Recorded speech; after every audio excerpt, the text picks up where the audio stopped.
All right, we are live with episode 27 of It's Server Time. We're going to be talking all Katowice. We're going to be talking all Poland. We are here with the usual suspects. We've got Mix, Josh Mix. We've got Note, and we've got Pro No-Go. That's how these things work. It's all over the place. First, because we have Prof in the chat. I don't usually acknowledge chat this, obviously, but we're going to tell a little Prof story. We're going to tell a little Prof story because Katowice had such an ensemble cast that it'd be kind of fun to do this, to talk about Prof and his first interaction with Carmack, and how Prof just, he doesn't give a F. He doesn't give an F. And it's cool to be around people that don't give an F in this space. Because I'll just get into it. All right. So basically, we're at the hotel bar after work one day, and Carmack approaches us and he asks Prof, "Can I have your turtleneck?"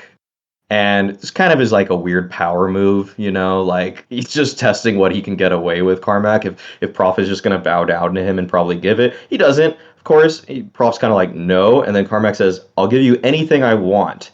And so Prof says, "No more round robins in ESL events." That's it. That's why Prof's a badass, because he's willing to say. Yeah, he's willing to say what we're all thinking.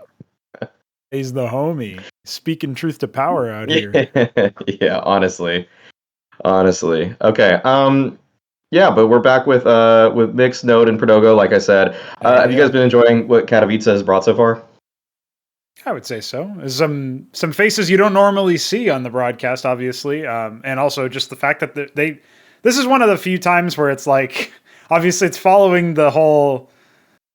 The other acronym for ESL now is being popularized. It's following that news. But at least they actually did shell out the money that they got, because they've got this giant list of talent. You've seen the Frag movie that just came out earlier. It's not really a Frag movie, but it's like a trailer for the events playoffs and stuff. There's budget being put into this stuff now. And it's like, oh, okay, well, I guess there's some upsides in this strange totalitarian regime. So cool, okay, good stuff. Okay. So I like that part. Yeah, that's cool. Yeah, I've enjoyed the matches I've caught. Obviously, I tend not to catch the first match of the day at the very least, because they're all at 3:30 a.m. But I think out of the TOs, I would say Blast tends to have like the best scheduling for me, and then ESL right after. But in general, like the matches I've seen were pretty solid. It's nice to see some of these rosters play. Obviously, FaZe, sort of unfortunate scenario at first, but otherwise, pretty good. Sweet. I've been enjoying all the matches so far. It's probably the one I've enjoyed the most in a while. Maybe just because of like all the new teams and the fact that it's actually going to like feed into an arena is always nice. So, but yeah, overall, aside from North America being completely irrelevant, it's been a pretty enjoyable event. Okay, yeah. Let's get into NA being completely irrelevant first off here. So we got Liquid. They pretty much just bombed out of this. They didn't do very well at all. Does feel like this lineup is still taking some time to gel. Any thoughts on their performance in this event, or basically anything you saw at Blast as well? I don't know. To me, when I watch them, it still just feels very like lacking in firepower most of the time. Mm-hmm. It's weird to say when you have a team with like Elige, Naf, OC, Nitro, Shocks, right? It's like when I kind of look at each of them individually, there should be like a pretty good amount of, there's like a lot of name power. I'd say probably more than firepower at the moment.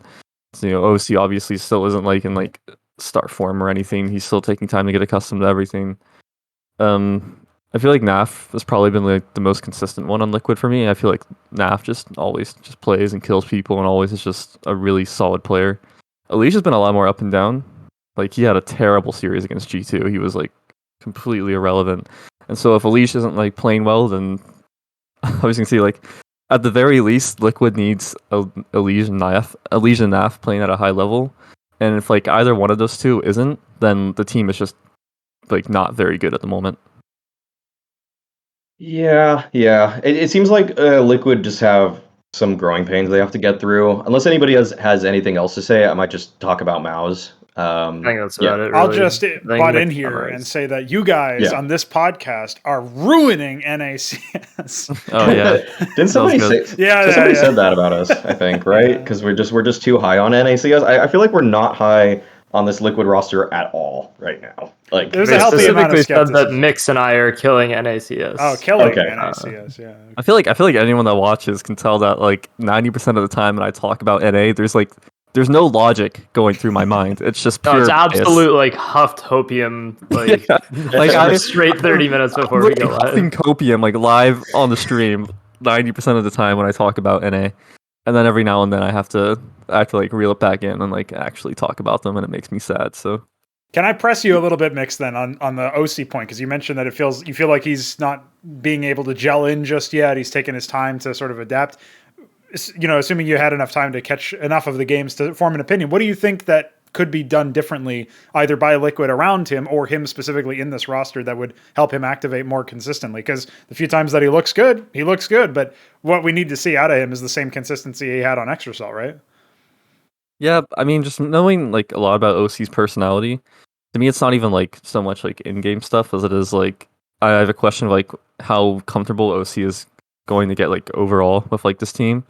You know, he was with JT, Tion, or JT TC, that like group, that core for the longest time. That's where he like all his development came.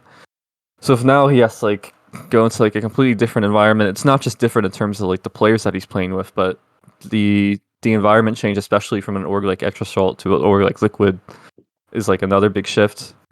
He's not really playing with anyone that he's known in the past. So with OC, it's just I feel like the main two things aren't necessarily like him getting comfortable with his teammates in game. It's for me, it's him getting comfortable with his teammates out of game, because he needs his personality to be comfortable, to be comfortable like taking over games and taking over like how he wants to play and things like that. And also him gaining more confidence and getting more used to playing against like all these like really fucking good teams. Okay, wait.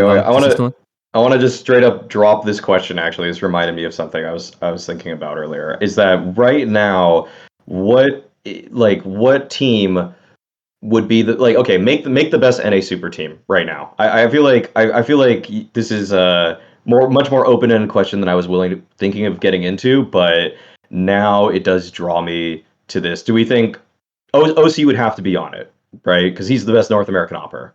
Yeah. And then when we go to IGL, do you guys want Nitro or Stewie in current formal? I feel like that's Man. so hard to actually call.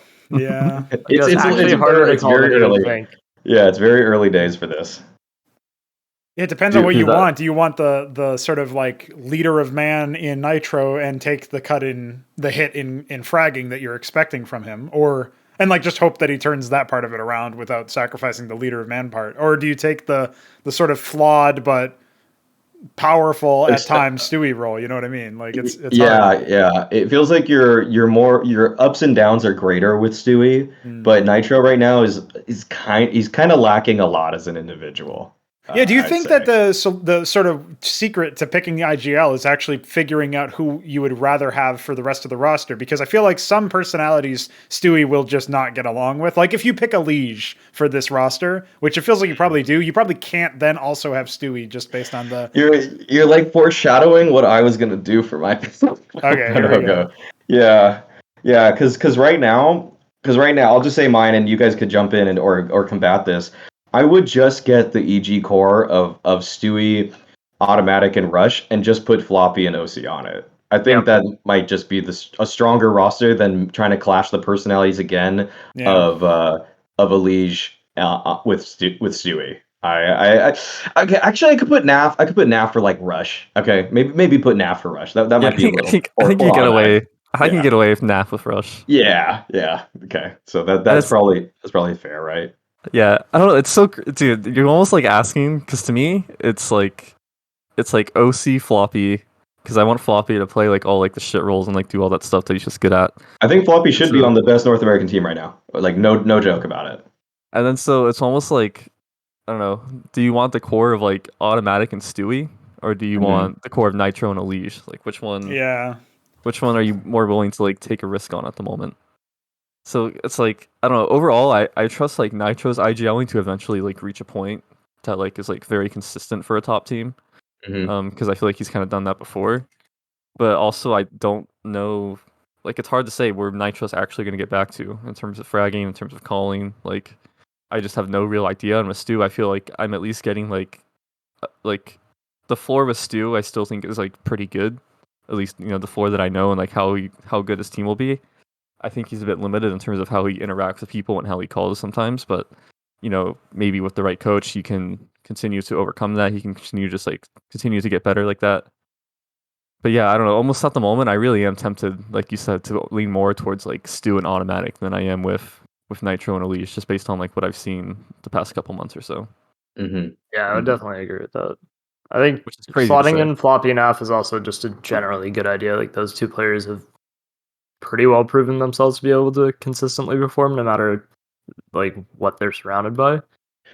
I would. And Yeah. Keep going. to your last point, Alex, I will say Floppy is on the best North American team right now. Complexity, number one ranked. So Okay. And I Okay. Sure. and I think In terms of the ranking, team, I think the team with like HLTV shill. the team with like Stu, Audi, Rush, Snaf, Floppy, and OC, I think would theoretically could work pretty well personality wise in terms of like how I think like Stu would like be comfortable with it. He would have like his secondary man and Automatic behind him, and then he would have his opper right next to him that I'm pretty sure he would rather like have a voice and be loud and kind of direct things that he wants to do. And then with Naf and Floppy, you just have two people that are just kind of just chilling, doing their own thing. They don't really have like a lot of their own ideas. They're just kind of like going with the rest of the team. So I feel like that dynamic, just like thinking about that five would actually work pretty well. It's probably like the best NA team I can think of at the moment.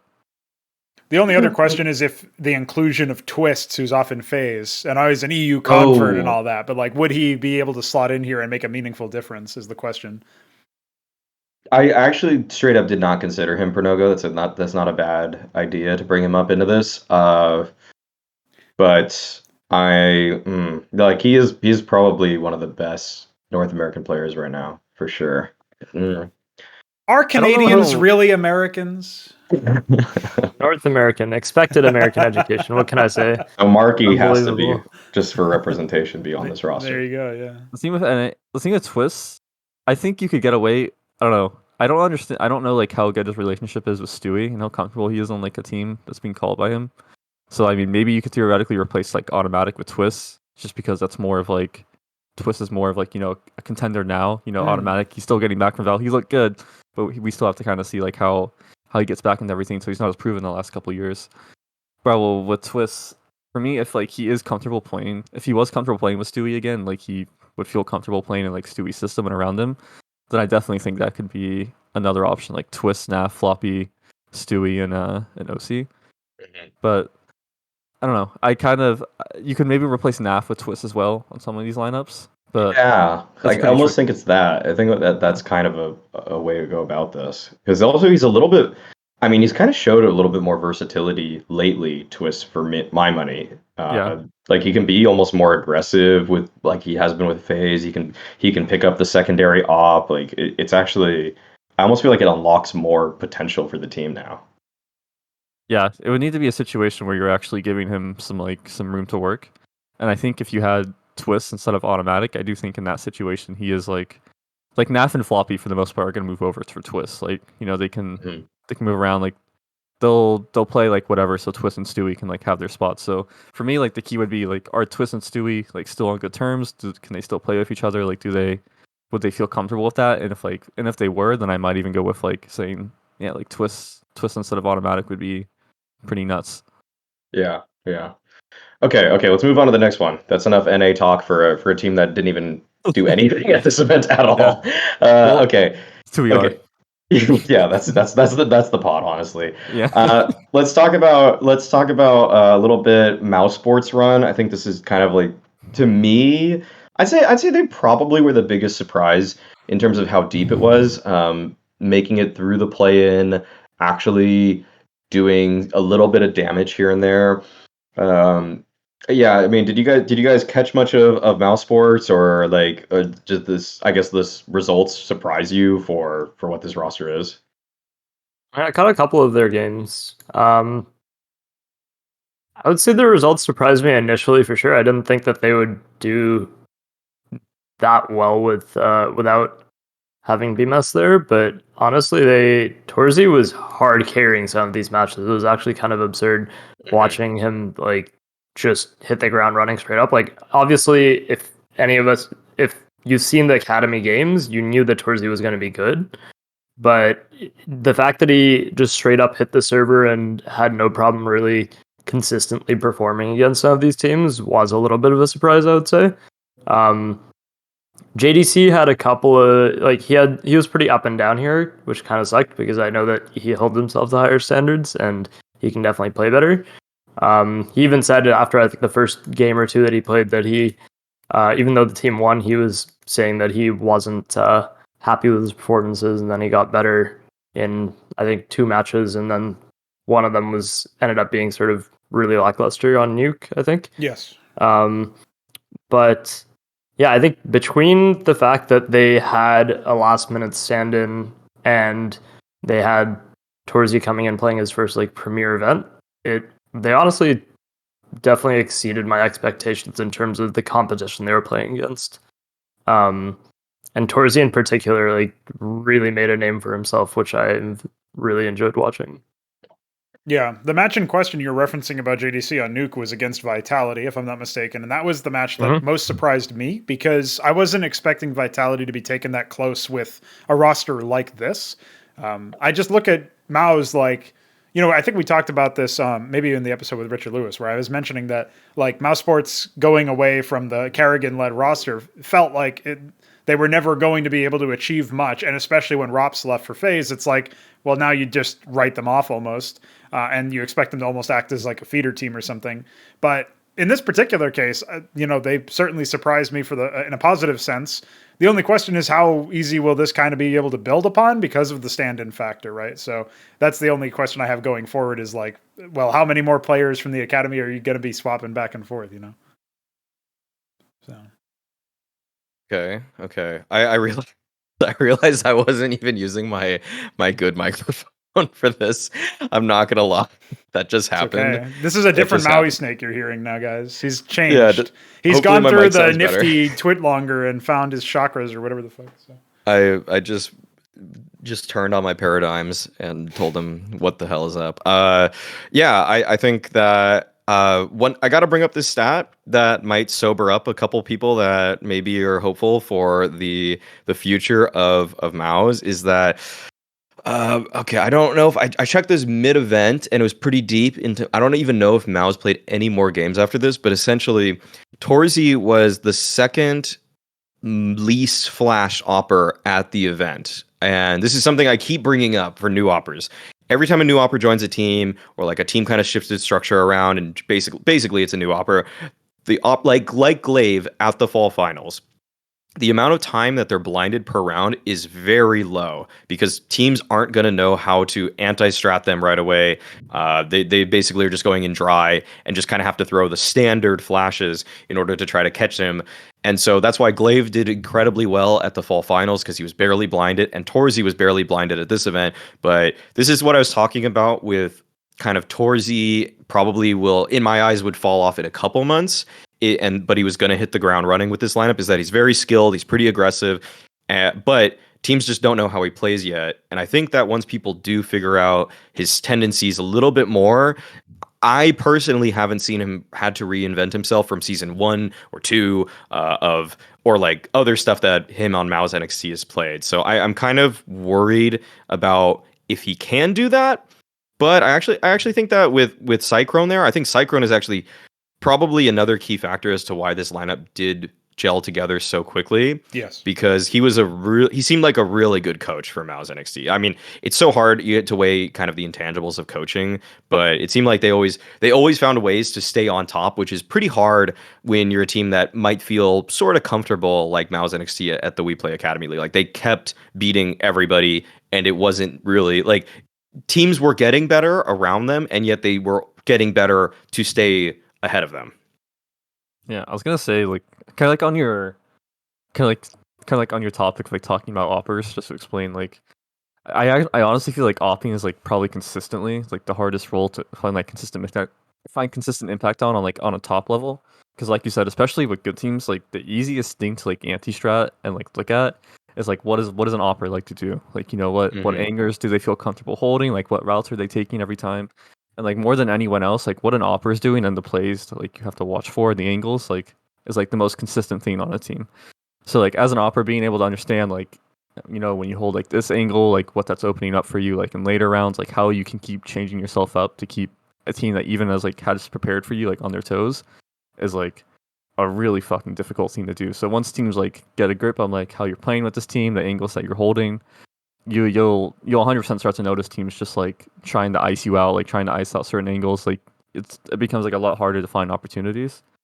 So it's definitely like one of the toughest tests I think for an opera once you actually get to that level. Is like once teams have a ton of demos on you, once you're like watching a ton of shit on you, how do you understand like how to adapt your game and how to adapt the things that you already do in a way that like is still going to work in the future? Because if you're just doing things the exact same way, if you don't change up timings, if you don't change up like even like small little angles, you know, it just becomes so easy to like ice out an opera, and at that point a T side just becomes like super easy because you just know what to expect everywhere. And yeah, so that's like the biggest tough for a guy like Torzy as he comes up to this level, and like he's played like this event, so see how he does like the next event once teams are kind of really looking at like what he's doing.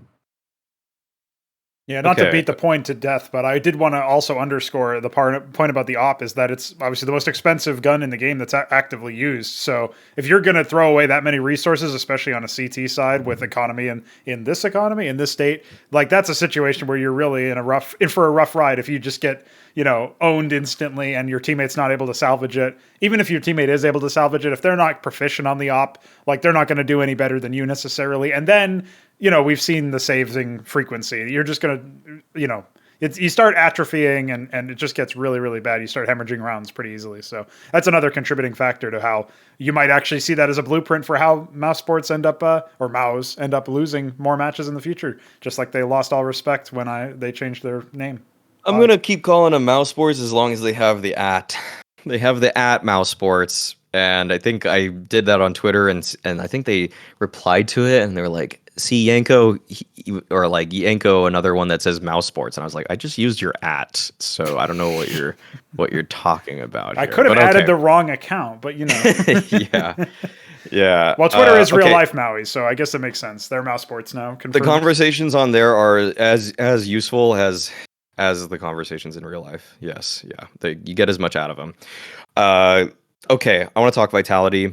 This is a team that I thought would do a lot better. I guess. Well, I'll kind of cope with this. I think they had a really tough run in terms of the teams that they lost to, losing to Heroic and Gambit, and seeing the form that those two teams are in right now. Like this is they were in the tougher of two brackets. Like no questions asked. This was the harder bracket. I almost think we maybe can get on this a little bit later about who would have made it if the brackets were a little bit more even, but I kind of think that Vitality in the position in the bracket that FaZe were in, for example, would have done as well as FaZe would have. All you had to do was beat Liquid and Fnatic, and you would have qualified for the playoffs. I think it's a little bit unlucky that Vitality had to play against Heroic, and then when they move to the lower bracket, they play against Gambit. That's tough. But okay, yeah. The thing is, they still lost. So there's a lot that is left to be desired here. What did you guys catch of Vitality? Like, does ZywOo's bad performance here? Does this seem like it's going to keep happening to you guys? I mean, no, but it's also sort of par for the course with him and Katowice. Like Vitality and ZywOo in general just haven't historically played well at this event at all. Yeah. Actually, if anything, they're very consistent in the fact that they've been eliminated in 9th to 12th every single year. Hasn't it been 4 years straight or something? Yeah. I think 4 years straight where they've been eliminated in 9th to 12th. ZywOo hates Poland. It's the only explanation. Clearly. Actually, here's a stupid but real reason. Katowice's air quality is very bad. It's actually like consistently when you look day by day, it's in the red zone. So if you're going outside like Vitality are, I see them take their walks. Like you might come back after that and be winded. So That's maybe something that Vitality have to take into account next time they come to Katowice, because there's just factories like in a lot so So Bring you're your suggesting they apocalypse just show up mask. with what, like oxygen tanks at the Yeah. next Katowice? they should get an oxygen bar. Actually, they should get sponsored by an oxygen bar and actually just bring over like a scuba tank, an air tank, and just Well, imagine the Walking with- content, guys. Imagine the content where you Yes. set dressing ZywOo up in a scuba suit to get him to walk to the supermarket. I don't know. You could do something. Walk in with some of those cans of air from Spaceballs. air cans. Just yeah. They started doing Yeah, whippets. I think that in general they looked a little bit more lost at times than I expected. Like I don't know. I feel like it's something that should definitely improve given the fact that they have Zonic, who only came in for the final match of the event anyways, so they didn't really have him to help alleviate some of the potential issues on the server. Like there were times where Apex definitely looked like rather tilted, and that's always going to happen. I'm just wondering like how that played out with the way Dupree and Magis are, because obviously Magis was also known as like a little bit of a tilter in the past. I don't know, that at least didn't seem to be the case more recently, but I'm just wondering how much of an effect that had on the entire team environment without Zonic there to sort of alleviate some of that, some of the emotional side of the game at least. So Did he for show me, for some of it? Like, was it just he was the there. last match, there's the last match. Okay. just the last match, I'm pretty sure. Yeah, he was still flying in or something towards the end. see, Of that. He actually had no, it's a personal issue. I won't actually bring it up. Never mind. That's something I'm not going to talk about. And with Vitality, like, so with Vitality, the big thing, I don't want to like keep this excuse for them for like forever or anything, right? But they are like a legit team that's like everyone is like having their first real like international experience in a team. You know, it's literally like all 5 players are going into like an English speaking team for like the first time in their career. So this is a team where it's like legit that like barrier and that like that language barrier, that like culture barrier, I think has more of an effect on them than it does for like, you know, G2, who is only they're an international team, but you know they've just made like changes. You know, they're kind of used to this by now. And Whereas, Alexi like, B for- was just on an English speaking roster. Yeah. Also. Yeah. Yeah. And so like for all these teams, like literally none of them have been on an international team. So like it's a new experience for all 5 of the players, for the coach. You know, I think especially in this situation like this, it takes a bit of time getting to get used to. Mm-hmm. Yeah, in previous events as well, like the Blast Online event, for example, people were remarking that Astralis look really lost in some of these mid-round situations or during the timeouts. It doesn't seem like they instantly error correct as well as they used to. And everybody was saying, look, that's going to be a strength of Vitality because they've got Zonic. Well, if you don't actually got Zonic for most of your matches that you played in the tournament, I can see why maybe there's an asterisk next to it. I don't know that it explains the ZywOo 3 and 16 or whatever it was, but that's also just maybe a freak, alignment of the stars to conspire against the HLTV number 2 official player of last year. So, yeah, that was a very poor performance. I think I was working when this game happened, but I went back and saw the Mirage and the ways that basically ZywOo got caught off a lot of the time. Kind of felt not necessarily like he was just like, oh, someone didn't tell him something. It was kind of, some of it was early round stuff on Mirage. Like he got killed from kind of valley or like underpass when he was on catwalk. And it was almost just that he didn't really expect them to go as quickly as they did in some of the rounds that Gambit did. I really think that Gambit prepared very well for that series. And I saw less of the heroic one, but even what I did catch on Inferno too, because I did see some of that one live, was like they were just catching, like Gambit really did their homework on this one in my eyes. Like the timings that they used to catch ZywOo in middle were much faster than I would say Gambit normally do. So I think ZywOo was caught off guard a little bit, and even the best players in the world can get caught off guard if they just straight up don't expect a team to do anything remotely close to what they do in a match. And on, like, if you watch Banana Side on Inferno versus Apex and Masuda, they get caught. Okay, so like I actually talked to Apex a good amount at this event, and one of the things he talked about to me was that he really likes that he fights corner at car, as opposed to a lot of teams who either want to do their full banana control or they kind of play passive in the bomb site. But he likes to do this kind of middle ground where he's like fighting right there at the edge, like flash for me so that I can car peek or something.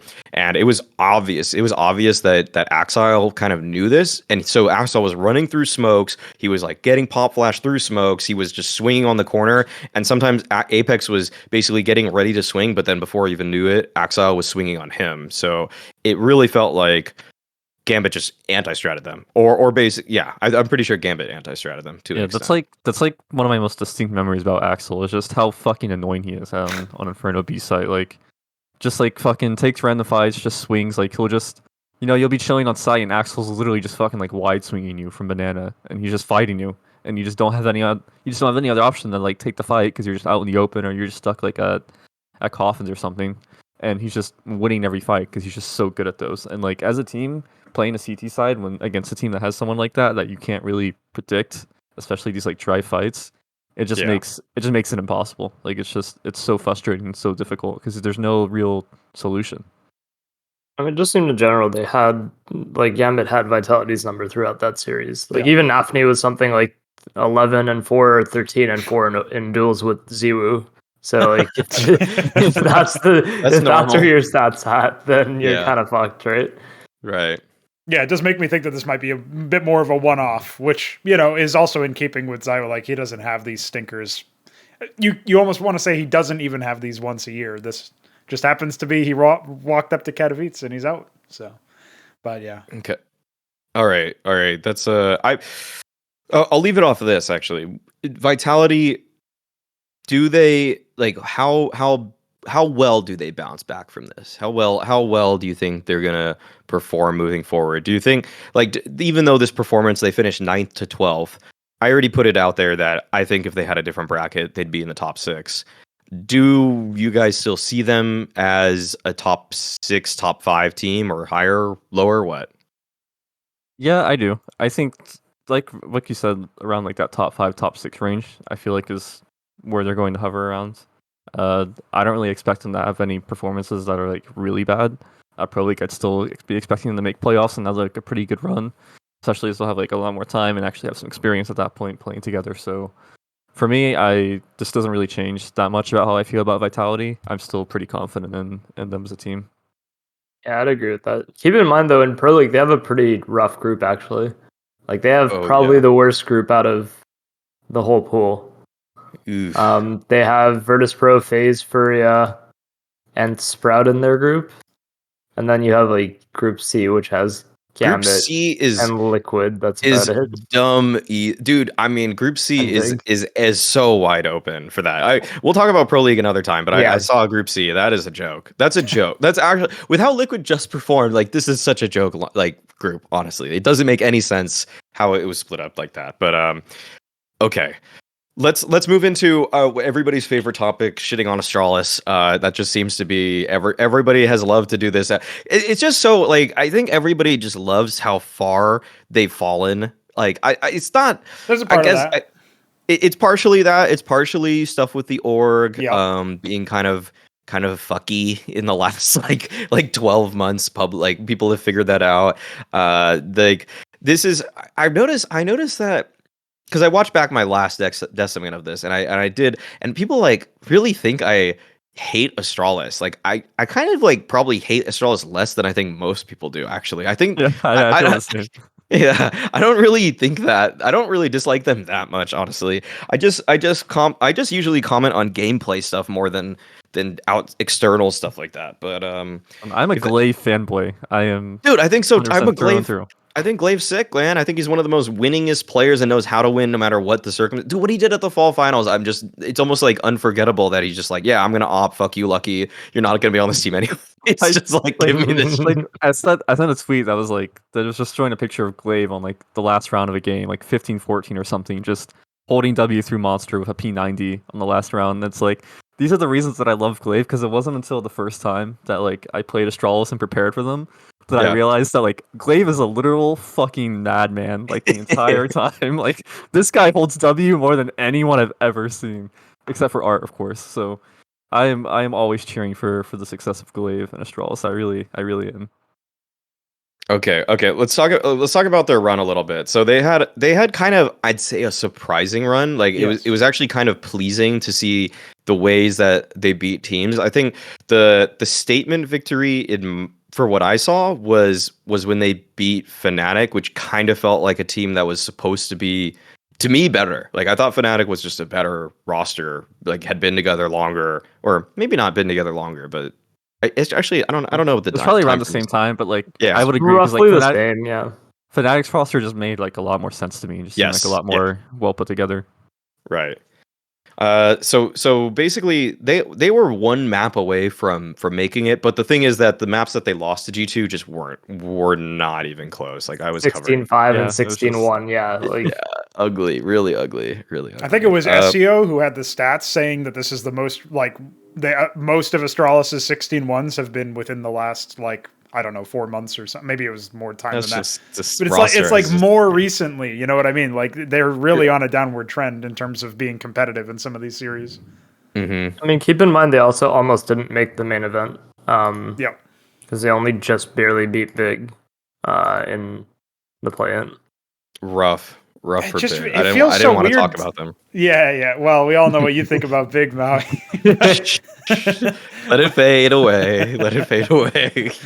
When it comes up, when it bubbles up, then I'll start reclaiming that statement. There we go. Yeah, we're just waiting. Dyed in the wool. Yes. I wanted to say about Astralis that it feels to me like one of the biggest issues with this team is when they start making a deep run and they upset Fnatic. By the way, like the fact that that's even an upset is kind of crazy to think about it that way. But you're right, Maui. I did also think that Fnatic was the better team here. And so when they beat teams like that, even when they beat teams like Big to get it into the event, like to me it just feels like I can't count on this team actually making a deep finish. So why are they wasting my time beating teams that are better than them? It sounds illogical to say out loud, but that's the gut reaction I have as an analyst looking at this. Like, you know, Fnatic defeat G2 in that crazy upset. Like, that's an exciting match. I want to see how Fnatic can do in the playoffs. Oh, they didn't make it because Astralis beat them so that they could then get owned on, 16-1 to G2. Like, come on, man. Like, you just know that their run is not going to be as deep as maybe some of the other exciting ones are. And obviously, in this case, I think G2 probably beat Fnatic as well if you know, Astralis don't defeat them. But it's just like, I'm waiting for them to turn back into the pumpkin, and they always do without fail. And I think that's probably the biggest problem with this team. Okay. I, Okay. I just don't know what the win conditions are for Astralis half the time now, because you obviously have Glaive who can call, but that also has looked a little bit less impactful. I don't know whether that's because of his own calls or because of the pieces that he has now, but just in general, I don't know what you can possibly look at, because obviously you have BlameF who puts up like solid stats, but I don't know how much that impacts like their overall wins, because he puts up good numbers even in their one-sided losses. So it's just, to me, without config popping off, they don't win. And if that's your sole win condition, then what are you actually supposed to, like, that's not a consistent sort of thing to look at least in the old Astralis. You had device consistent. The original Astralis, you had device consistent.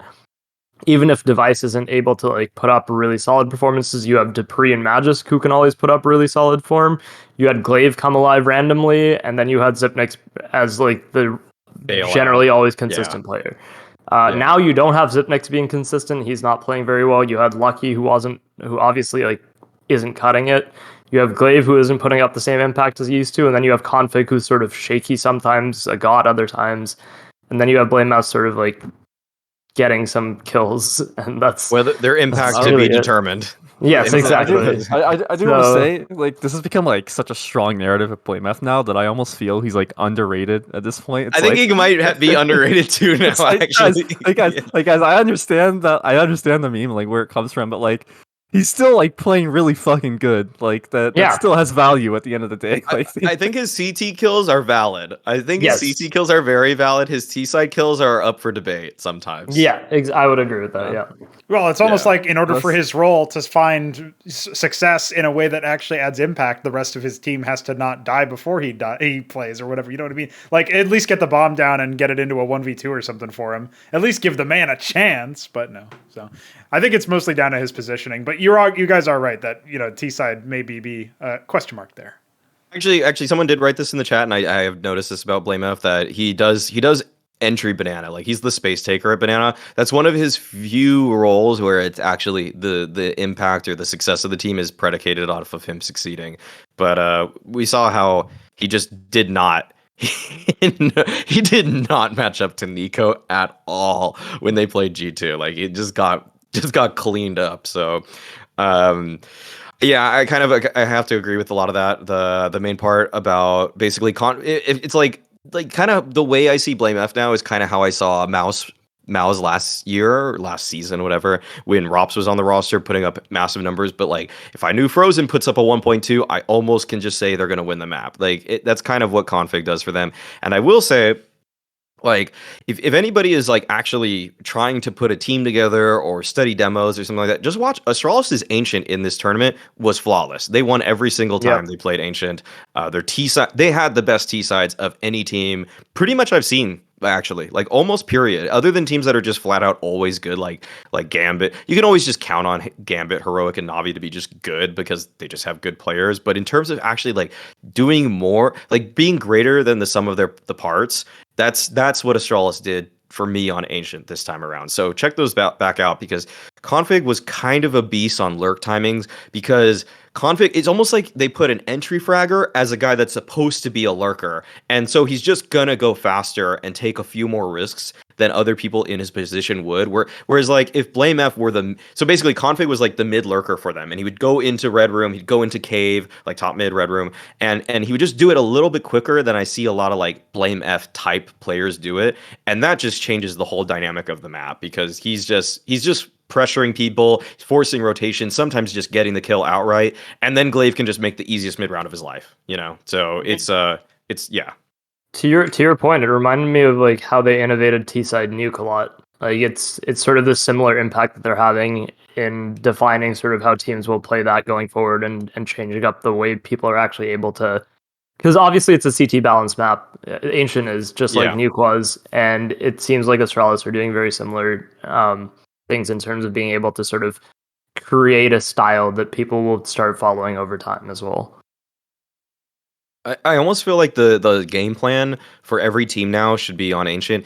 Just whoever the config type player is of the team, hey, take a fight by 50 seconds left in the round. I don't care if it's good, just do it. Just try it, because if you go too slowly, it closes up the map for us. But if you do it, we can work with that info, or if you get the kill, then we can just work with the kill. But let's talk about the roster move. That's what's really important to hear about Astralis. They got farlig finally. People have been calling this for quite some time now, and I want to open this up to you guys.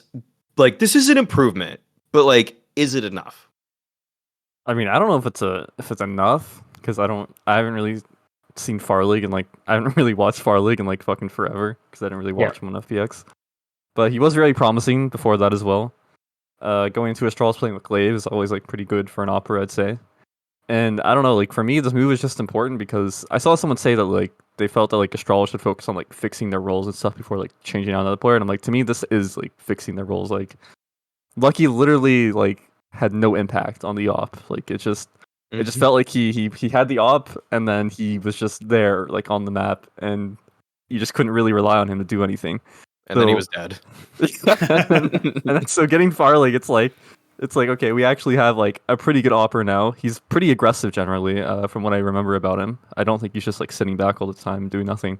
So just having an opper that you can trust to op, and like, you know, even just put up like a 1.10 rating or something overall, or, you know, even like a little bit worse, like just someone you can like feasibly rely on, just so that like, okay, this is our opper, he's our fucking opper, that's like, we're good, like we don't need to like focus on that now.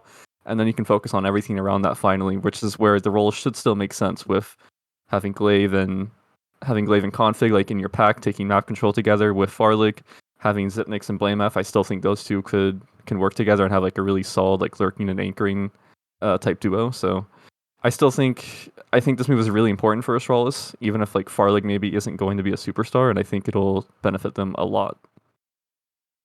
I mean, honestly, this move took me by surprise because Casper Fit said 3 months ago that they weren't going to make any roster moves, Okay. and Okay, it's just really unbelievable that they would suddenly remove Locky because he said no op changes were coming. That's all I'm saying. The most Uh, trustworthy source in Counter-Strike esports, yeah, Casper. Absolutely, of course. But to your question, I think the way you phrased it is actually kind of important because you asked if it'll make them better and if it'll be enough. And I think yes, it'll make them better, but I don't know if it'll be enough. Mhm. And by enough, I'm sort of drawing that you would mean like to be able to win tournaments or consistently like Consistently, how about top 5? Like make playoffs at least, or well, top 4s. How about playoffs, deep playoffs. I wouldn't say it would put them in top 4 contention just with the current pool of teams that are there. Yeah, like okay. there's no way that this puts them above Navi, VP, Gambit, like Heroic, All the teams that made G2. playoffs at the Yeah, same. exactly. Like I just don't see that being enough of a change to be able to put them over top of those teams. That being said, obviously it'll give them a marketed improvement over Lucky, and also to Mick's point, help alleviate some of those role overlaps they had. I think it's been mentioned a couple of times on the show even that Zipnix and Lucky had certain role overlaps that just wasn't working. So I think in general it'll help sort of move that into a better place. It's to me it's just not enough to get Astralis back to what the sort of level they are. They were expected of at least. I'm not sure if any of you guys saw, but the performance coach for Astralis, or the performance specialist, basically went with Zonic to Vitality. Yes, yeah. And he said in an interview that he did with Jackson that Astralis have shifted their focus from performance to like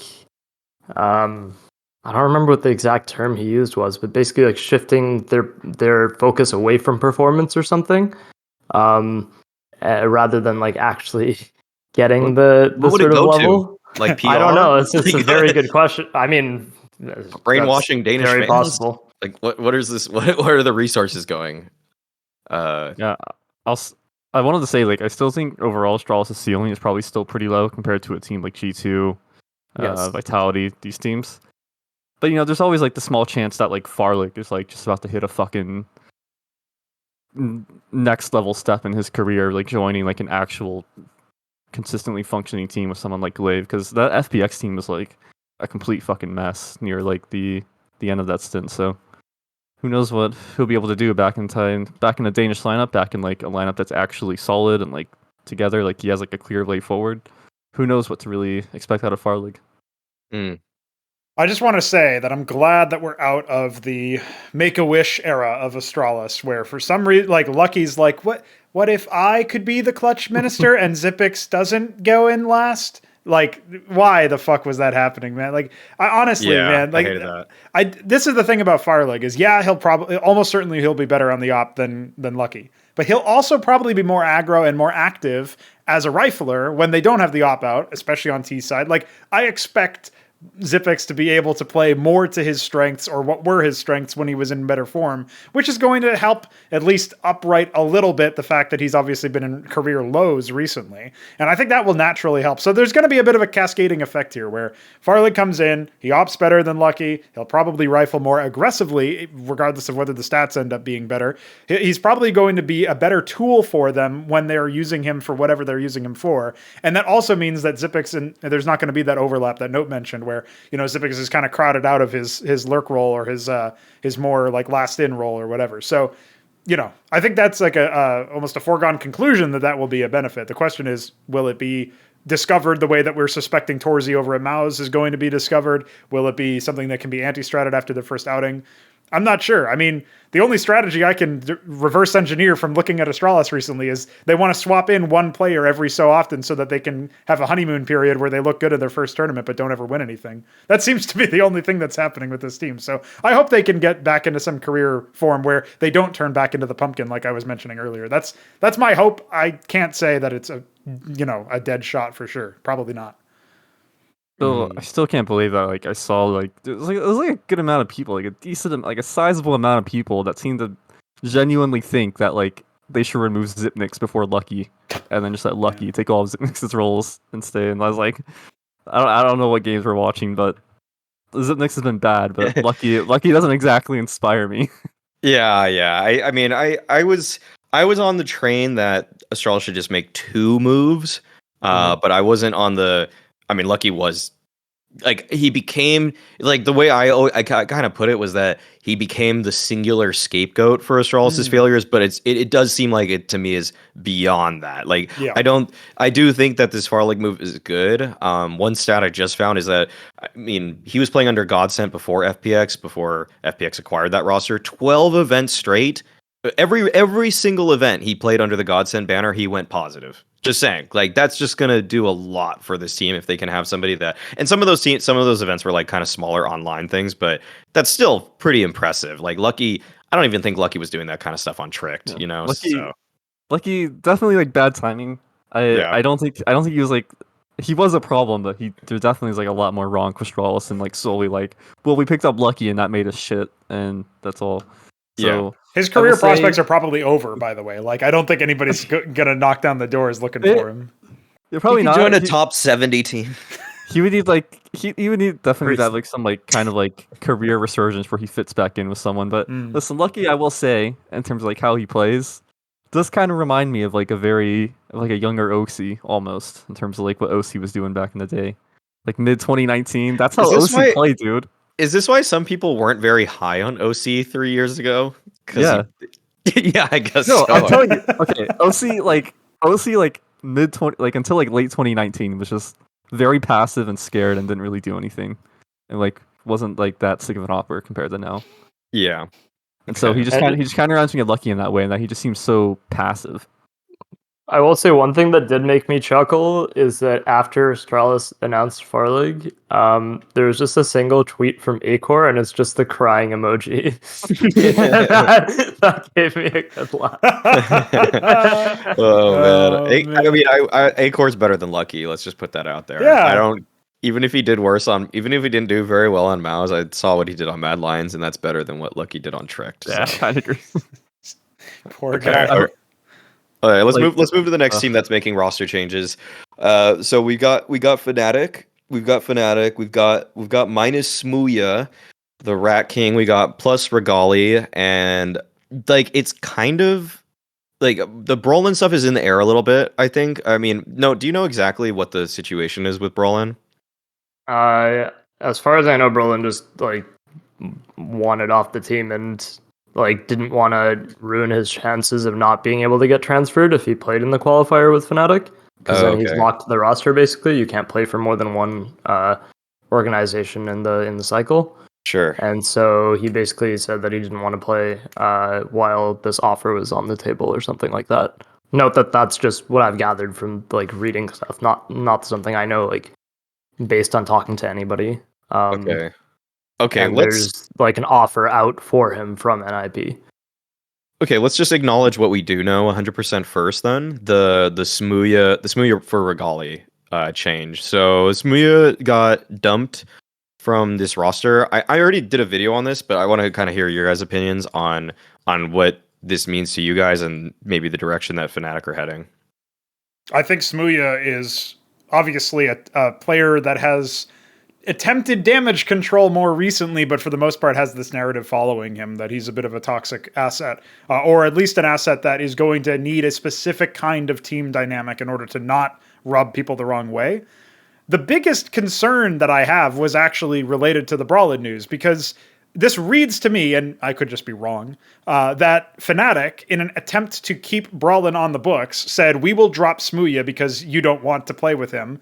And however, at the same time, like Brollan has this NIP offer, and they might have just lost both of their like good players. Basically, they have other talent on the roster, obviously, but these two players were a big part of what gave them success when they had it. So this feels like an unfortunate and miscalculated like implosion that's about to happen with this team. I don't know that they'll disband or anything, but it doesn't feel like they have a proper future at this point when they're trying to quickly cycle in academy talent. That's not a winning strategy for the long term. So Although on the flip side, this could mean that the whole roster goes international, which could be interesting. And I mean, they're already an English speaking roster, obviously, so that could actually go into their favor. But I heard somewhere that Crim's contract got extended, which it was funny because it was up in the next month otherwise. So if that is true, then at least they theoretically have him for sure, which is nice for the veteran talent. That means that they can maybe recruit some new people that are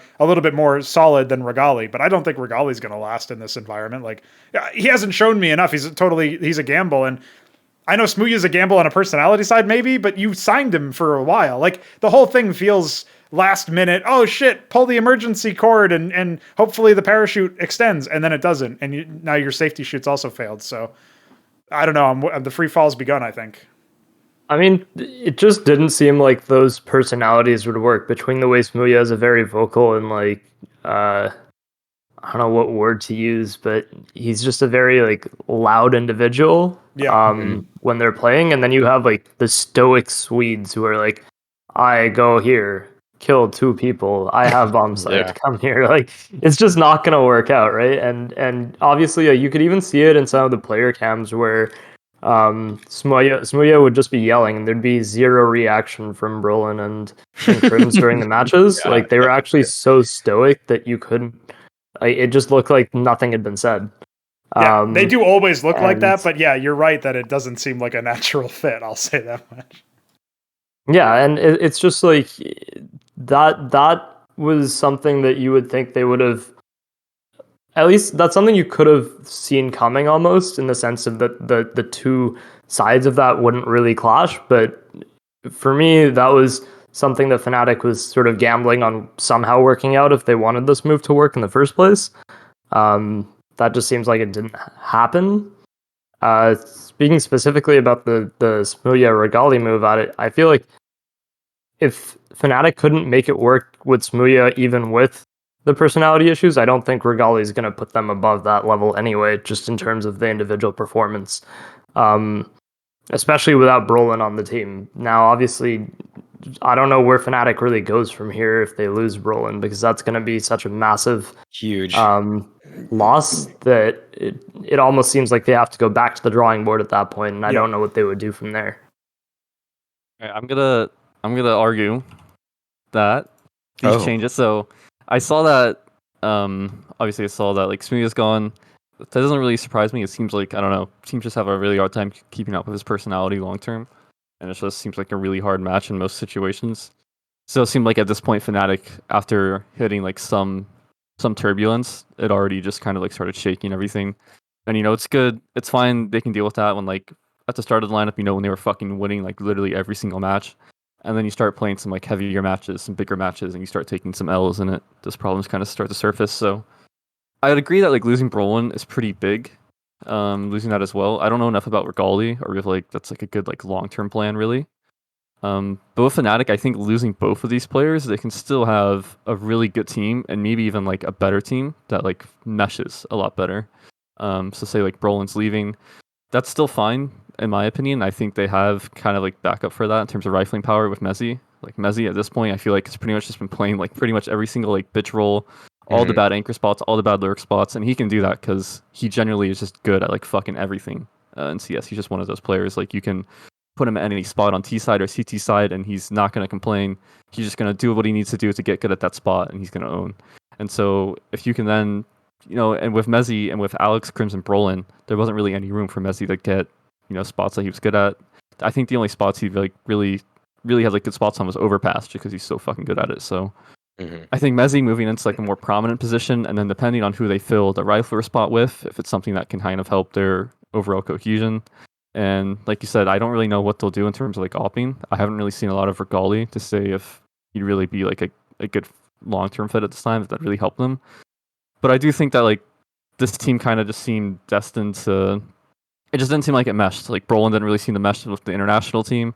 Losing Brollan is like big, but he wasn't like carrying or anything. Like he wasn't like playing like amazing the past few months.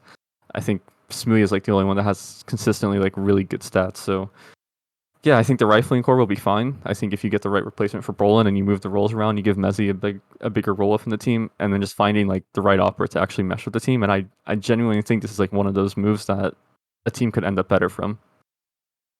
Yeah, I kind of take your side mix on this on the like long-term plan for Fnatic here. I don't love that it doesn't involve Brollan because I've been kind of mostly just I've been saying that Brollan was the most impactful slash best player for this team for the last, I don't know, 6-7 months. But I actually recently swayed over to the Mezzi side because I have noticed kind of what he does with less. I still think on T side, like you say, he gets all the bad lurk spots. I mean, he kind of gets to go in late sometimes, which is beneficial. Yeah, I'll say that. But on T side, it's definitely a lot more flowing in terms of like what is a bad spot. You know, it depends a lot on like the team. Yeah. So I wouldn't go as far to say that, but I would say that CT side, he still can usually find impact from his spots, except for like I think I watched like a Mirage game and he just had to rotate every round as the B anchor and he couldn't do anything at all. But I just kind of was like, there's just not a lot you could do. Like I thought when you're like the B anchor, you're just rotating for B every round. You're playing fucking retake simulator. It's like literally you're in a retake server. You're in a retake server, but the thing is that your opponents actually are pros instead of noobs that you can just run at. So it just feels so hopeless. Just like there's nothing. I can't play the game and my stats look terrible. Exactly. I guess. So yeah. No, sorry, go on. Well, I was gonna say the thing with Regali is that I feel like from what I've gathered, because I mean like I've watched a lot of him because he's at the Academy League and I watch all that, but he's like he kind of fell off. Like the main component or like one thing I was saying in the video I made is that Regali was like really good season 1. Like oh my god, like I was like oh this guy might be is not as good as Monacy in terms of mechanics, but I think he plays smarter than Monacy did. Because he just kind of like was winning cool clutches. Like he just kind of fit in the way Fnatic wanted to play. It felt like they didn't have to play around him really, and yet he still found a lot of impact. And the thing is that he then started going. So if you look at his more recent stats for Regali, they're still okay. But I will say one thing: after season 1, like basically after summer break, he started going to college in Denmark. So he is Romanian, but he actually lives in Denmark and he goes to like university there. And once he started doing that, he really made it obvious to us in post-game interviews and his stats that he just was gonna be worse because he couldn't handle all of the schoolwork and stuff along with playing. Whereas during the first We Play Academy League season, it was summer break and he just played all he wanted. So I think that if Fnatic are like, there's no way he's going to university as he's playing for Fnatic. If in my eyes, like there's no way he should do that. If he's full dedicated to the CS grind and he gets back to what he did in season 1, I think they can be better. But then you come to the Brollan angle, and I really don't know if they can find an actual replacement for that. Yeah. For Brollan, it's like I don't think you find like a 1-to-1 replacement for him. I think it's more you find like a replacement that can take more of a backseat, and then you're putting like Mezzi. You're counting on like Mezzi to like make that step up, and yeah, you'd have to count on Crims to like kind of reach like a better form. Crims has been like one of the. He did well at Katowice, but he didn't do well at anything before Katowice. Yeah, land player. He actually like land folk. He Kato Crims. He might just be. So he's won 3 Katowices. Crims, I still have faith to be really good because anytime like any of my teams have ever scrimmed like any version of Fnatic, like I feel like Crims is just out of this fucking world like every time. Like it feels like I don't know, like it's not like maybe the players that like you expect it from, even though it is Crims, right? But you expect it like maybe it's like a simple or like a ZWoo or like he might just be like Forest but at a slightly higher level. Yeah, but like Crims, it literally felt like Crims is just the best fucking player in the world. Like he just takes off. Yeah. He just headshots people so fast, like so instantly. It just felt like so many times you just never had a chance to even like kill him. Like he just feels so impressive to play against. I mean, so to your Regali point, he already did say he was going full time once he got picked up by Fnatic. Like he said, he was giving up not giving up, but he was like, "This is my chance to prove it, and I'd be dumb if I didn't take it." But I guess my question for you guys then is like, with this potential like Mezzi to star player role, some other player comes in to fill the slot. Like, what is your hope for Fnatic? Like, where are you thinking that they're going to end up here? Because they're clearly never getting back with this sort of roster to like a top 5 consistent level team. It's the same sort of deal as Astralis. Like they're not going to break through the current ranked top 5 teams, I would say. Like, so I just don't know. Copium. I just don't see where you see this team ending up with that change. Like, what are they aiming for? Top 12 is their aim, I'd say. The I thing feel at like Fnatic is that their org is basically like ENCE is. Like they are essentially a budget org. They have more money than ENCE, but it's closer to ENCE than it is to one of these big money orgs like Vitality. Like, so people think of them the same way that, like, for a while after ENCE's legendary run, they thought of ENCE. They were like, you guys should win. You guys won all sorts of stuff. You guys, made it deep. You had an era in Fnatic's case. So they think of them like they should be this big org. But really, they are more on the shoestring budget. Like, these guys, there's a reason why they went for smooya, or otherwise were considering Academy talent. And there's a reason why right now they're immediately going for Academy talent in the short term. I guess you might see them sell Brollan for a big chunk of change and then turn it around and buy like a notable talent, but that's probably the only case where they get anything really in the long term that is good. Otherwise, they just have to go back to the whole talent development model, and I don't know, man, that doesn't always work out in Counter-Strike. I don't know. I think for them at the moment, like just being able to like cover consistently around the top 10 and be able to, I just feel like they came into the new year and they just were like so disappointing compared to like where they could have been. Also, I love the meme, like, Fnatic, not a performance-oriented org. Just, I'm just gonna use that excuse from now on. Like, Who every said that? team. Where's that? Someone in chat. Chatter. Yeah. Oh.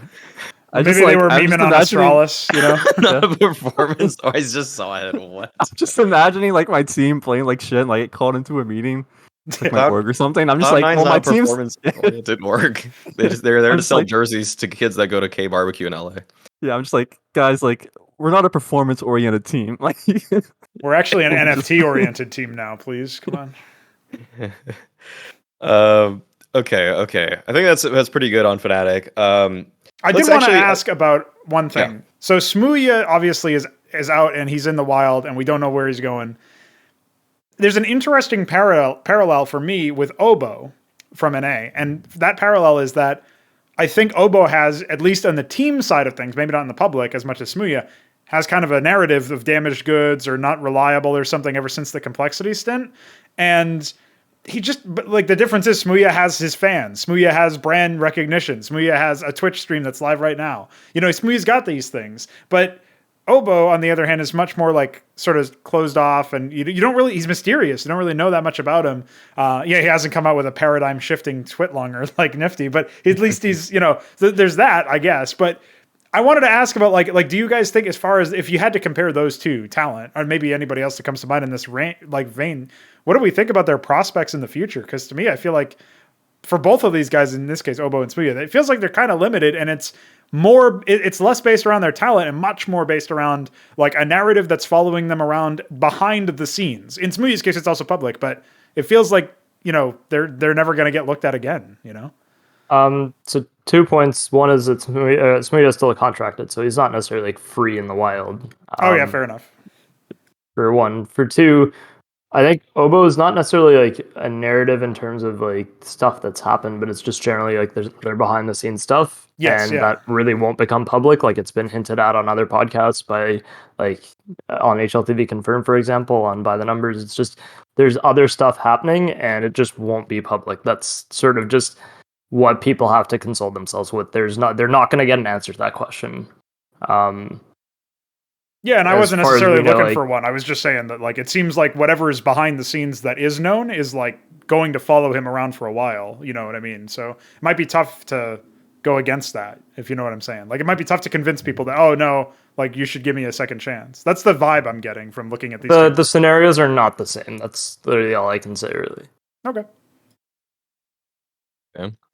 I guess to answer that, I think that smooya has demonstrated in European CS that he can kind of just raise the floor of a team so high that you basically... It almost feels like if you build a team around smooya, you're just going to be a top 30 team, at least. So I think that is working for smooya in ways that Obo hasn't really demonstrated that. It's more like Obo demonstrated that he could be a very strong asset to a team that maybe you have a core 2 riflers and a good opper that's already really strong, and you maybe even have your IGL, but you just need that one support kind of element that doesn't need a lot but can do a lot with very little. Like Obo right now is kind of like, to me, a poor man's Mezzy. Like that's kind of where he is as a player. So I was gonna say with smooya, like I feel like the best course for him Like if you're an org and you want like some prominence and you want people to care about you when you come into the scene, right? Just ship Smooya to NA, get it like an NA team around him, and just let him fucking smurf NA for fucking like people will care about the team because it's like the whole NA thing, and as Smooya, it's gonna be like at least like somewhat decent in the NA scene because it's fucking Smooya and he's just gonna farm people. Like I don't know. I feel like Smooya fits in so perfectly with NA. And It's kind of I kind of feel that. especially if like some of the recent NA drama just doesn't even compare to Smooya, I feel like. So he Get just fits right in. Cynic, Smooya, Infinite, and who are we getting for? Jesus, No, what just is this? What is this? I'm just Cursed roster. I'm just kidding. I actually Kanji. John G and we need an in-game leader. I don't know who could even who could make that Banner work. Nifty. Nifty. It has Nifty to has to be be Nifty. Nifty, Rifler yeah. Nifty. Rifler Nifty. People are saying Uh, exotic and Carson. Exotic. I'll coach. Oh my god. And stamina. No. No, okay. All right, that's enough. That's enough on that. Okay, where was I? Where was I with this? Jeez, that threw me off entirely. I lost my entire okay. So I wanted to talk about NIP a little bit. Because actually I have some observations about NIP, but let's Who's Brollan replacing? I think it has to be Esatag, dude. I just think it has to be Esatag. You think so? Maybe they move Plopsky to like some of the shittier roles. I don't know if it was actually. It's not been said. Yeah, I It's don't know not if been it was said. said in the report. But in terms of stats, it's gotta be Esatag. Could be Plopsky, could be, but I'm not too sure because Those are the only two players it could be, I think. Yes. Yeah, because the thing about Esatag is that he was literally brought in to play like, just like be like the role player and just play like whatever spots he needs to play. So I don't know. It kind of depends on like what NIP sees. Like, do they want to go back to like full Swedish for now? Wait, Josh, let's acknowledge this right now that the Cloud9 contracts were leaked. We learned how much everybody made, and all the people that were paid the most. We had Woxic, we had Esatag, and then think of the two guys that were paid less, Mezzy and Floppy. Who would you want? You'd obviously like think of the money distribution between those four players right now. Like Dude, what? That's actually hilarious when you say it. It's like, holy shit! I don't even have to think about it. It's Completely like, backwards. Floppy and Mezzy, let's go! Like, holy shit! My team's gonna be sick. Yes, Alex exactly. is the IGL. Holy fuck! This team's gonna be great. That trio actually could make it right now. That trio could do it. This trio's great. There's no way this fails. Okay. Oh wait, then the people we paid millions actually are just not doing a lot. Okay. Okay. So listen, it just depends on like what NIP's mindset is, I guess, because I still don't think, because I know the way I like changing that core around. To me, like if you're putting Brollan in for like Esatag, you're telling me that like your rifling core now is like Rez, Hampus, and Brollan, and then Plopsky kind of has to like prove himself in that type of role. Or maybe they just want to directly replace Plopsky and they just don't, and they just want to keep Esatag in all his roles, and they think he adds a lot. Because the thing with like a guy like Esatag is also that like there's going to be a lot of value added to a team, and you can argue about how much it's actually worth. But to the team, when like you're like the coaches or like you're like the other players, right? And you have a guy like Esatag on your team, it can be kind of difficult to feel like you can let that go, just because it just feels so valuable when you're working in the server and you're going over stuff and you're in the game, right? So it depends like how much his voice is valued in the team, where they feel Esatag actually is at compared to like where Plopsky's at in terms of like roles and stuff. So I don't know, it's like 50-50 to me whether like Brollan replaces Esatag or Plopsky. If it is Esatag, then I think Yeah. I don't know, man. It feels like it's only Esatag if it's also Device. You know what I'm saying? Dude, this team, man, if they get Brollan for Esatag or Plopsky, and you have Hampus, Brollan, and Device, that is a sick ass trio in my eyes. That could do a lot of damage. I've been kind of like weird about my opinions on Hampus, but I mean, it's obvious he's good, but it's kind of like, is he good as a leader? But the thing is that my observation throughout the last couple events with NIP is their T side has gotten already much better. It looks like a normal T side. I haven't looked at the FTU, like the T side round win percentage, but I already know at Blast it wasn't that bad. And then I'm pretty sure at this event too, I saw some pretty nice T side conversion type rounds. Like the way they played them out, it just looks so much better. DJL, I think there was a post. Say, how much effect do you think DJL is having on it? So we did a Hampus interview, actually, a post game one time, and I asked Hampus directly, like, what is DJL bringing? And he said, he's like, it's no secret, I think, that our T sides were bad, and the first thing we worked on with DJL was to change up our T side, and I think he even said, like, DJL's not I think they needed a guy that basically. This is how I felt. I felt like Threat just kind of let this team go in terms of his control on it. Like he didn't. People have been hyping up how smart he was, but I feel like if you just kind of let the team run itself, then I don't know. Then you don't have a lot of value.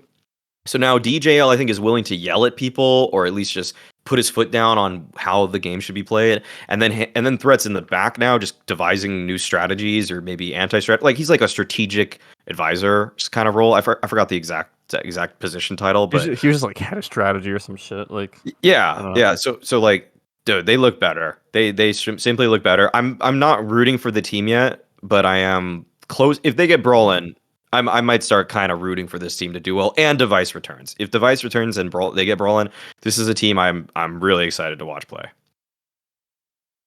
I'm not sure if I actually caught any of the NIP games. I think they're all relatively early for me. Yeah, like farther than I really expected them to. So yeah, I think at this point all expectations are pretty low because of the whole Fuzi thing. But I mean, they look better, if anything, on recent form. Which is weird because FaZe, like however the fuck you say his name, isn't even like playing that good. FaZe. No, he's playing. Actually, the way I put it on a death segment was that FaZe to me right now is he's kind of like ELIMINATIONS, where he's just doing all right. You know, he's just kind of doing his role. You know that, but you just kind of know around the corner there's this guy that might be able to change the face of this lineup. Which kind of is like, it's like a similar storyline parallel to the ELIMINATIONS for Monacy sort of thing. Imagine if they could get a guy like Device.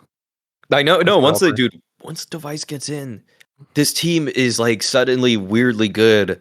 Because at Katowice, dude, it kind of pissed me off how well Plopsky was playing. Like he was contributing very well to them. Because I think that the loose style that Hampus wanted to call 6 months ago just did not work for Rez or Plopsky at all. And now I think Rez is starting to use one-way smokes, man. It's terrifying. It's like he's starting to learn tricks, dude. Like, it's over for everyone. It's not okay. It's not okay. They're gonna be good. They might start winning games, man. I didn't want this NIP roster to succeed really, but now I think I'm just like we're just all gonna watch it happen. Listen, I feel like you bring in Brollan and Device for Fuzi and Plopsky. I don't know. I really like that lineup. I really do. Same. Funniest timeline will be if they decide to pick up Knock again because Device doesn't actually return. They just decide to do it. They just pull the trigger and Device joins Astralis. Finally, no. Device joins Complexity. According to Hazard. I was gonna say minus Junior plus Device. That would change everything, huh? Yeah. You guys want to get into playoffs? You guys want to get any other teams you want to? Are there any other teams that in the play-in or anything that struck your fancy? If not, playoff time. Just take a quick look.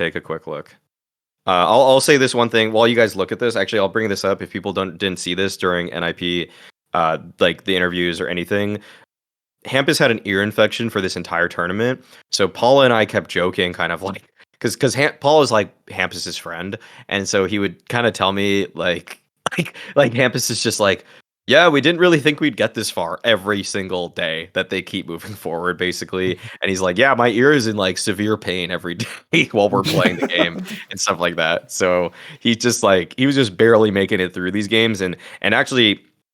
I think that also is partially why maybe Hampus and Plopsky contributed just a little bit more individually, because Hampus wasn't quite as good as he normally is because of the pain. But yeah, any Carson's in the chat. But does anybody have any teams or playoff time? I mean, I for one am surprised you didn't want to talk about big Alex. All right, playoff time it is. Okay. Playoff time it is. Can I just say NBK looked good on Nuke, and that surprises me. So okay. Good job. He's back. That's almost like your midway of the show shout out, Pronogo. That is. Shout out NBK. I will say, never heard of me before. No matter how much people want to shit on a guy like NBK, I really do feel like it seems like every team he joins just seems to get better in some way. I mean, I feel like Mouz is looking better now than they were before, but who knows? I Like think this is the Heroic also looked good during the group stage. Actually, like I was a little Heroic bit looks good, surprised but that they're they probably came gonna in. choke on stage, so it's fine. Oh, okay. I like how everybody little forgot toxic. about Heroic. I don't know, man. Yeah, kind of honestly. Okay, so let's look at the playoffs. So we got the opening matchups already right here. We got FaZe versus Gambit, and let's just begin with that.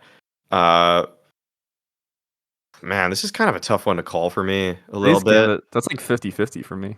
So are FaZe using Rain or JKS on stage? Oh man, do we know that? That's my question. God, that's I such a don't- big question mark. I don't huh? think we know. Yeah. Well, I'm taking Gambit then. Give him the just ROPS over that. treatment. I'm Just gonna take that take negative Gambit test.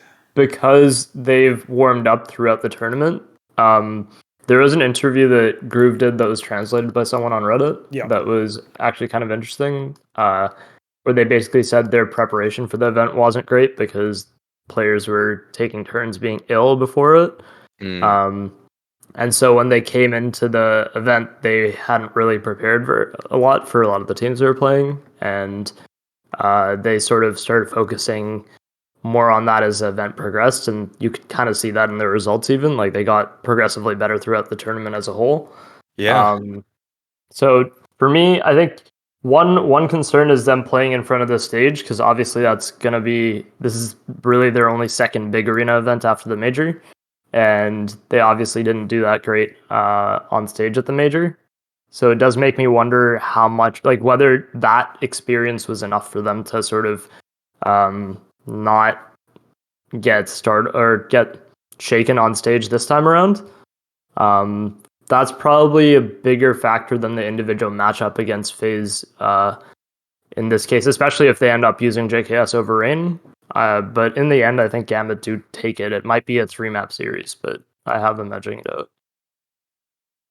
I'll take FaZe for this one. I think that no matter what roster they end up fielding, Kerrigan has won tournaments with stand-ins before. That's not going to be unknown territory for him, even if it might be a bit frustrating that you finally get your ROPS piece and then you got to do a little bit of musical chairs.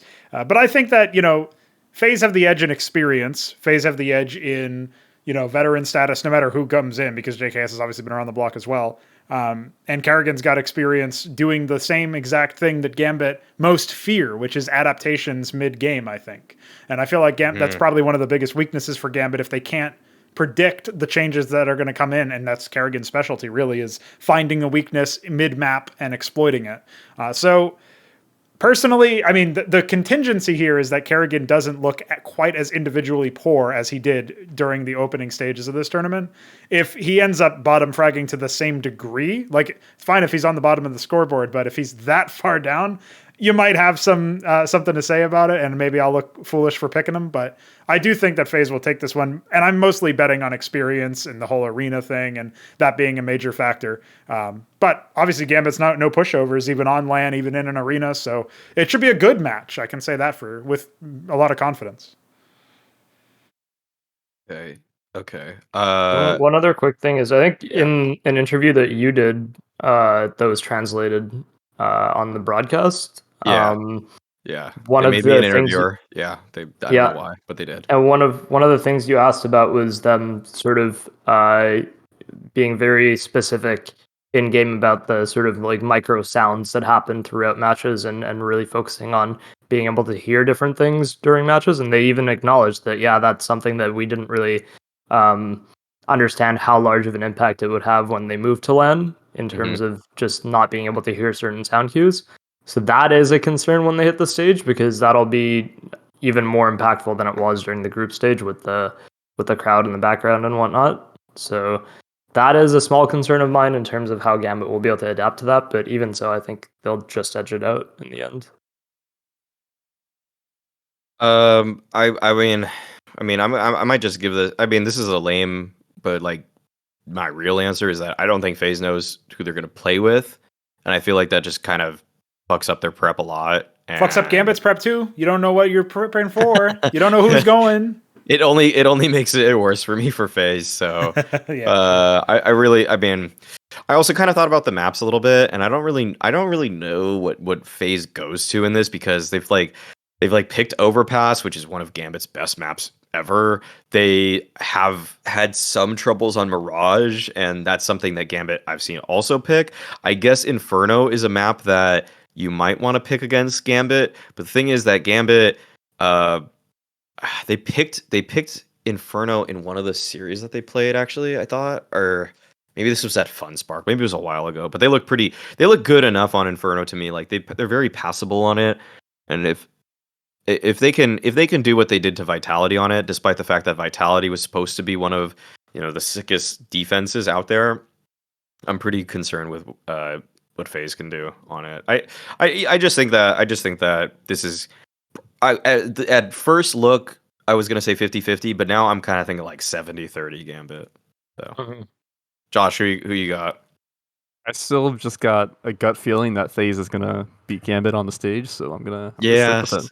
Stage stuff. Okay, my gut feeling just says FaZe. So, all right, you're taking it. So we got 2-2 here. We got me and Note on Gambit. How do you do that stupid gang sign they have?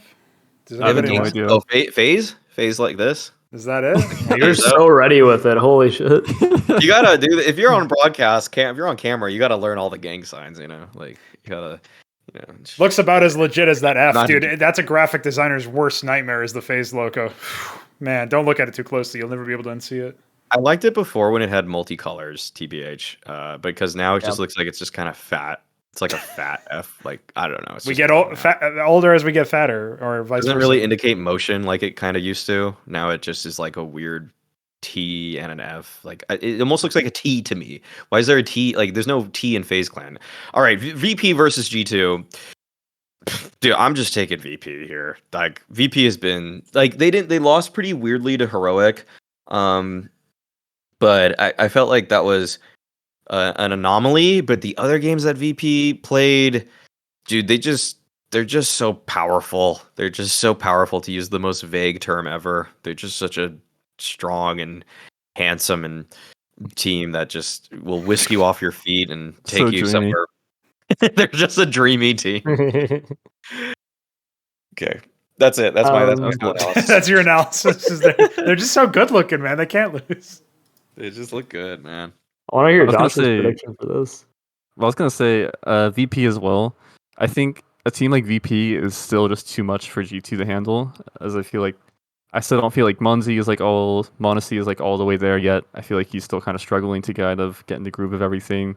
Alexi doesn't seem like I doubt Alexi is super comfortable with like calling around everyone and like calling in this new team and everything like that. So there's just so many things with G2 that I don't think are quite settled, and I don't really have enough faith in them yet to be able to beat a team like VP, because VP is just, there's just so much about them. Like they have so much aggression. They're really hard to break because James always has an op because he's always saving it. They've added like Flit, and that's like really like that's just like an insane firepower upgrade in terms to add to everything else. So Almost like Olaf. It's literally like almost Olaf or Rops is like what Flit did to Sanji. Not Yeah. quite the drastic difference, but it's actually almost there to me. It's So really I still just thinking like this G2 VP matchup, when I look at it, I still think it's like a VP 2-1, and I'm pretty confident about it. Yeah, I personally would also have VP taking this. For me, it's like a lot of similar reasons to what you guys said in terms of how good VP's looked at this event, and minus the heroic match, obviously. Yeah. Another point is I'm not 100% sold on G2 like consistently being able to beat every team in front of them. Just because I don't think they have enough reps with this current roster yet. Also, there was an Xtaz interview that I think Striker did where he talked about Monacy basically already feeling a little stressed in certain situations and during certain maps during the group stage. And if that's the case, then I think once they hit a crowd, like an arena event like this, and there's going to be a crowd, he might get a little bit more flustered than even he might expect. So if that's the case, then VP absolutely will definitely be able to take it over them. And even without that, I still have them edging it out in terms of, in general, like overall form and performance right now. I'm going to take G2 mostly based on their ceiling. I do agree that VP is looking really solid right now, though. And the fact that VP looked this good, despite only have made one roster change, and it was a while ago now, that obviously I think there was even a Yakinder interview maybe where he mentioned that because they made their roster move a while ago, they had to have results now. They didn't have any excuses. And it looks like the whole team has taken that to heart. These guys are a serious team. And to the point about m0NESY feeling pressure, if he's feeling pressure right now, like the worst thing you can do is say, look at this VP. Who's ever heard of these guys? We're going to crush them. Like we're way better than them. We're G2. If you do that, if you approach the match with that sort of gravitas, that can backfire. And as soon as you start losing your map pick or something, you might be like, oh no, it's happening. I'm getting upset. So this is actually a really tough match to call as well. It's one of the joys of this event so far is that we've had a lot of really exciting matchups throughout the whole event. This playoff seems stacked in that respect as well. I don't think there's any dud ones that are even possible to have at this point. So in this particular case, this is going to be another exciting match. And I think if G2 don't win this, it's going to be a black mark on their record, because this is supposed to be a game that with this much talent and this much pedigree and all the pressure on you, you're supposed to be able to rise above and make it deep into this event, deeper than, just quarterfinals in this case. So I'm mostly, you notice I'm not really able to come up with a valid in-game reason, because a lot of their players have looked maybe a bit ropey at times, or, G2's strategy isn't fully, like they're not a well-oiled machine like VP is. But at this point, I think I'm picking G2 mostly because I think this team certainly has the ceiling to, and this needs to be where they show everybody that they can work at LAN. Obviously, you could easily make an argument from the same sort of principle that it's going to be m0NESY's first arena event. Like, holy shit, man, this kid's going to be in for a surprise when he starts to show up on that situation. So, yeah, either way, super exciting. Really excited about that one. I'll just like do this to make it a little bit more even. I think G2 will win Dust 2. I think they're probably going to pick it here because it's just been a very kind map for this roster. Yes. And I think that's something where I don't know if VP is going to be able to beat him on it. So I'll just do 2-1, and I feel like it's just going to be one of those things where also Nico just going to have a game. Like even if they don't win Dust 2, Nico will just win a map. Probably. He just can do that. Yeah. So I don't want to count out the number 2 player in the world last year. So I'm gonna yeah, no. No. I think VP. Okay, I'll get a little more like specific with VP because I did catch some of the stuff they did. But like the way right now with this lineup, they're breaking down 4v4s, 3v3s is so perfect. Like their comms are just on point, and they basically will just be in a perfect, flawless crossfire that is just not broken. That they'll get a kill because of that, and then when they have to be proactive, they also just swarm so well together. Like I think their comms are really, like, I would love to hear them in English because like they're really good. They're really precise. And it kind of strikes me sometimes as like when Gambit has to like go headfirst into a slightly hectic situation, I almost feel like right now VP might be better than them at putting some of those sort of like weird fast moments together. Like they seem like they're so on top of things. It's like kind of watching maybe like the Swedish when Fnatic was really good 2014, how they made teams look by just kind of doing like just 1-2-3 ABC Counter-Strike. VP's kind of on top of all that stuff right now in a very similar way, that like their baseline is so high that they just won't lose rounds stupidly like that. And whereas G2 I've seen lose some dumb rounds at this event. So yeah. I just think the overall way that like VP plays and like the pressure they bring, and like you said, how they play those situations, especially like on a stage with a team that it still has a couple players that are still like kind of adjusting to like adjusting the English and calling in their second language. Like for m0NESY, that's a lot to deal with. Like playing on like a stage for the first time against these good teams, he's not calling in like his native language. He's having to play in like a second language. He's like it's just a very new environment against a very tough team. And VP, I just think it's going to be very hard to handle enough to be able to pick up a win against them. You are a bit high on VP, to be honest, Maui. Someone in chat. Welcome to this podcast. I've been high on First VP time? for literally like 20 months, maybe. I don't know, like late 2020. I've been high on them. Mid-late. Yep. As soon as Yakinder basically joined this lineup, and I watched the first couple events with him, it was just like, okay, I'm sold. Do you guys think that the home crowd will be behind VP just for like the brand name? Do you Could think that'll happen. be a thing? I don't know. I don't think they should be, but maybe it might lend some There might be extra some applause. nostalgic, It's you been know, multiple Polish fans. years since it's been a Polish Yeah. team. I'm just wondering whether it'll be a What if just they'll a nostalgia remember? sort of thing. Yeah. Do the fans even know? No. Carmack parks a BMW inside the event stadium and says, "All right, winner gets this." Yeah, Classic. Give yeah. them like cut a mask of like all the old VP players and then just put their names on the screen. They won't know the difference. Wow, Yeah. holy shit! Posh is suddenly has a 40% entry rate. This is crazy. He's gonna be at the event, you know. Pasha's gonna be there. Yeah, yeah. What Just put a mask on you. Yeah, I What if Pasha is the one who's supposed to walk up with the trophy on stage, and as he's walking out, you just see Taz like drift in with his BMW and grab it out of his hands? Was it a Mercedes? Was It might have been oh, a Mercedes. Mercedes, you're right. You're right. Yeah, yeah. I was thinking classier, you know. That's all. Okay. Let's go into who we think is going to take this. Like, kind of skip the semi. We're kind of going. Maybe we could get into it. I mean, the thing is, we have different ideas for who's going to make it to the semifinals. So let's not really do semifinals matchups, but let's just do who do we think is going to win the event and who's going to come in second place.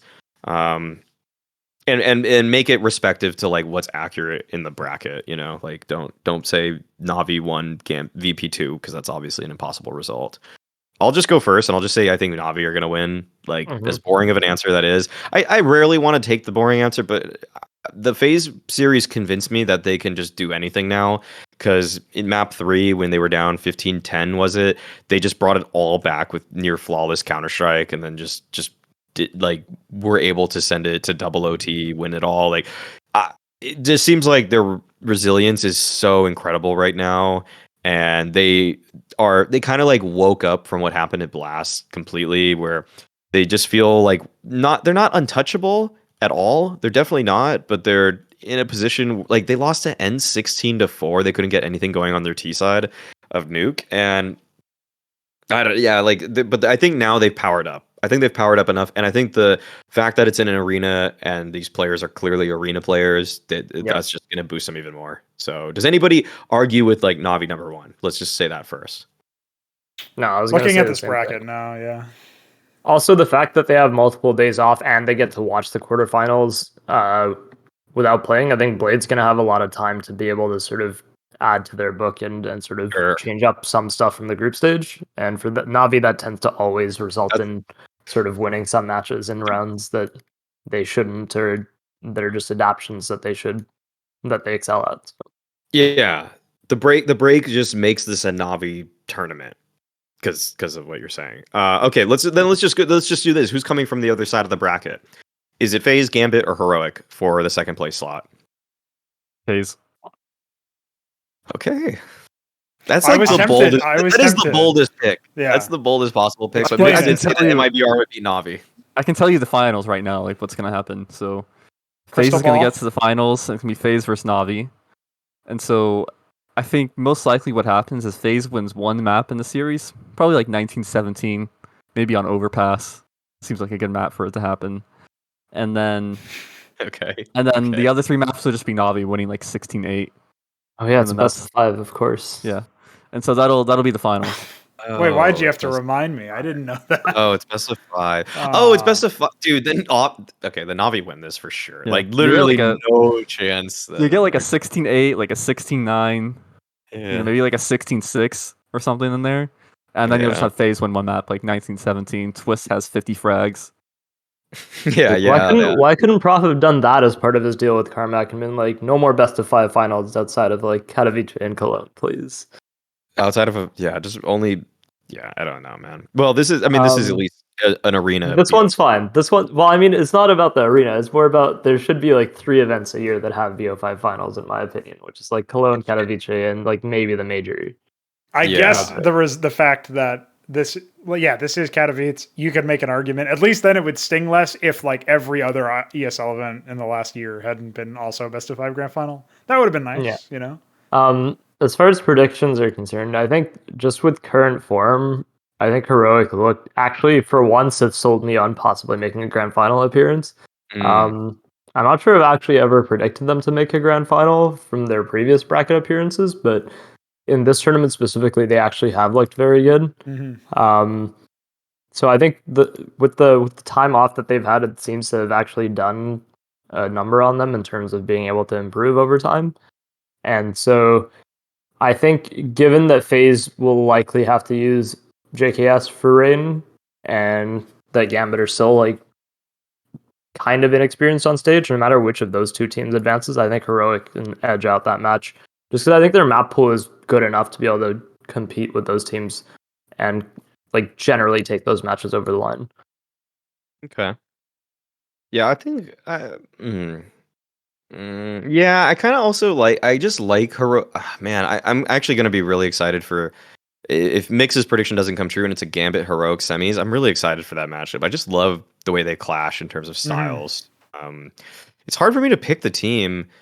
I might go Gambit. Yeah, I'm gonna go Gambit as my number 2 team. I think that right now, like mechanically, I actually think they're better than FaZe and Heroic. Like that's kind of weird to say for me, especially with a team like FaZe. But I actually just straight up think like Axile is gonna be I think he might just be the best rifler in the server, and like impactful and skilled rifler. Because Rops is maybe more skilled, but not always as impactful. Although he has been better for FaZe, I will say he's been more aggressive. It's actually nice to watch. But I'll say that I think he might be the best overall, and Hobbit's just not far behind at all. And then with FaZe, like the problem with FaZe for me actually is might just be Kerrigan's individual ability, whereas there's just no weak link for Gambit. Like even when Inters has to win a 1v2 against like a top 10 team, he's so capable of doing it. It's crazy. Like I never feel like I can count him out. I never can feel like I can count anybody from Gambit out. But Kerrigan lately, I just count him out in rounds. I just don't think that if they charge at his spot on CT side, he's dead like a lot, and it's kind of frustrating to watch that. I remember back when Kerrigan was like in 1v3, 1v4s, he was almost always guaranteed for like one massive round a series back in the day. Yeah. Where there would always just be one absurd 1v3 that you didn't think he had any possible chance of winning that he would flip. I haven't seen those sort of rounds in a long time actually, so that's actually a good point. Josh, were you gonna say something? I probably forgot my point at this point, so. Oh, sorry, Josh. I also think that Kerrigan is guaranteed. I just get distracted. I think Kerrigan's guaranteed a CSGO moment every now and then. The famous one on Dust 2 A site where he's jumped down from something or jumped up on something and he's got a deagle in his hand. And it was before they buffed the jumping accuracy recovery rate or whatever. Yeah, so he's got the crosshair right on the guy's head and it just doesn't go. Oh, I remember that. It's so painful.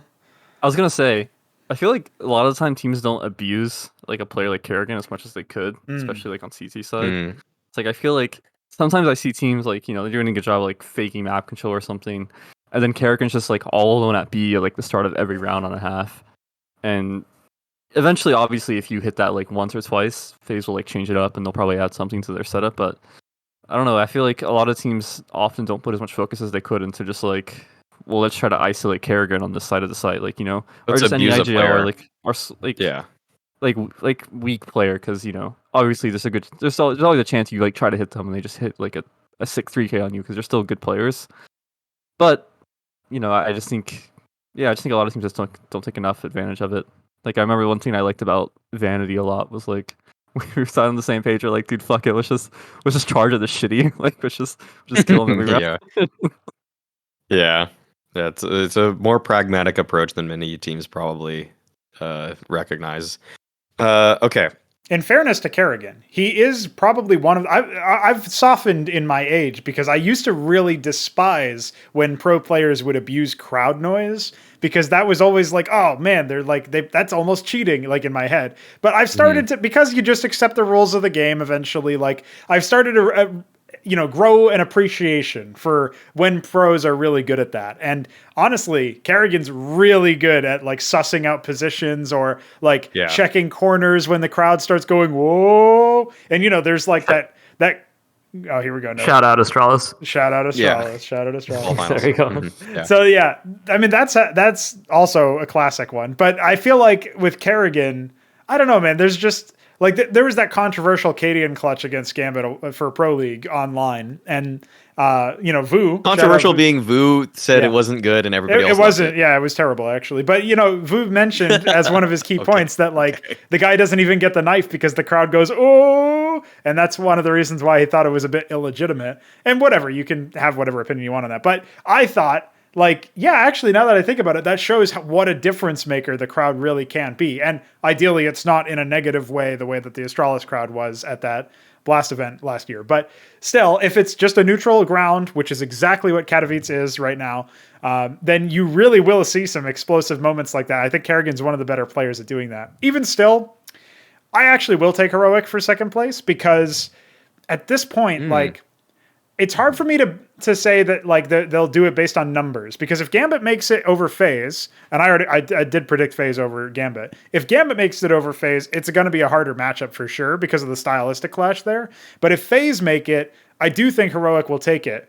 And that's mostly based on the fact that as a team in general, they don't really have a single standout for a long period of time. Stown has obviously been pretty good these days, but for the most part, like, the only thing unfortunately you can kind of count on is if the match goes the distance, Cadian will whiff a couple shots in an impact round, and then you'll just lose like some really high pressure round. That's what happened against Vitality. Yeah, and that's something that happened earlier in the event for them, but it didn't stop them from taking the map, and that's one of the things that I think like previously that would have stopped them, right? That's what did stop them from making the final in the last major. So that's like one example where, if they shore up that, or if they can play around that deficit, which they seem to be doing at this event, I feel like they are on track for Na'Vi Heroic Grand Final, sort of rematch from the major, if you will, and rematch from other events earlier. And I still think Na'Vi takes it, like we said earlier, but that would be a banging matchup. Again, basically, there is no way that we can have, assuming Na'Vi make it all the way to the Grand Final, there's no way we can have a disappointing Grand Final unless maybe we get 16-8, 16-6, 16-7, whatever. Then it's not as cool. But on paper, the matchups look really good. So I like that we pretty much said every possible team from that side of the bracket can come in second place. That just shows that this tournament is kind of awesome. Yeah. That's sick. And CS in general right now, like the current state of teams, you have a clear favorite in Na'Vi, assuming they can get warmed up. But this bodes really well for the future of the game, if that there's so many different teams that can challenge them. And we expected Vitality to be here as well, maybe instead of FaZe due to their roster dramas. That didn't happen, but still, like, this is still a really solid playoff bracket despite all that. So cool. Okay. I was thinking like, could anybody upset? But then I just keep remembering it's a BO5, and I really just don't think anybody beats them in a BO5. That's the main kicker for me. Okay, all right. I think that kind of closes out our Katowice thoughts. Yeah, it does. Let's do the question of the week. By the way, if you are a sub in Twitch, we're gonna pick the best question basically from you guys, and then we're also going to do the Patreon questions after this. So this is give people maybe some time. If anybody is a sub, they can do it. Yes, no, yeah, plug the Patreon in chat. Absolutely. Much easier to be a patron, by the way, and ask a question than it is to be a Twitch chatter. So, and you even pay less. So just putting that out there. But some people like the ease of just subbing on Twitch. So let's do it. Question of the week. You have it up, Pronogo? Yes, Okay. indeed. So this is kind of a little bit long-winded, but it was kind of like there's been a lot of interesting roster moves that might in the short term hurt teams. So, but maybe in the long term it helps them out. So basically, I wrote the question as such. Sometimes you take one step back to take two steps forward, but at what point do you consider it to be too long, or how do you know when to invoke the law of diminishing returns? So this is basically kind of like you're playing GM simulator here for Counter-Strike. So let's go with this. Mix. What's your when do you kind of like call off maybe a new project, or basically just answer the effing question, man. Yeah. I don't know. I was just kind of thinking about like examples of this where like teams just go into like this like period of like roster fixation, or like just like floating with like different rosters for like months on end. So maybe thinking of like C9 after their major win, and there was like FNS, and then there's like Golden, and then there was like all kinds of different fucking people coming in. Yeah. And to me, it's just like at a certain point, like once the months go on, it feels like you're almost scared to commit to something. And this is a problem I have with like teams that like will want to like trial players for long periods of time, right? They'll like this happens in like Valorant a lot at the moment, where it's like they don't commit to any player. Like, yeah, we'll trial this person for like a month or something, and they go through all these like separate rosters, not wanting to commit to anything because they want to be like so sure that like, yeah, this is the right roster.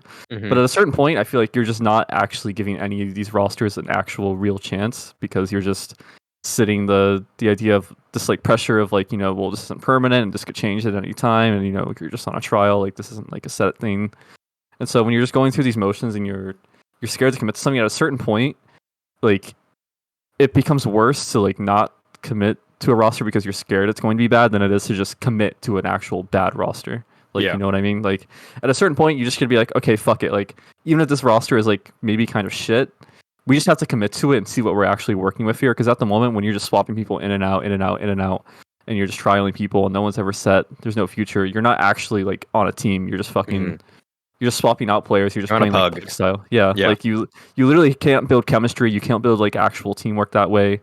You're scared to commit because you want to make sure you have like the perfect thing, but in reality, like yeah, like I said, it's like diminishing returns. You're just not actually getting anything out of it. You'd be far better off just committing to something, just whatever it is. Is this relationship advice that you're veiling as roster, like a GM kind of move? Like just gotta commit eventually? I don't think so. I don't know. I mean, it might kind of apply to me.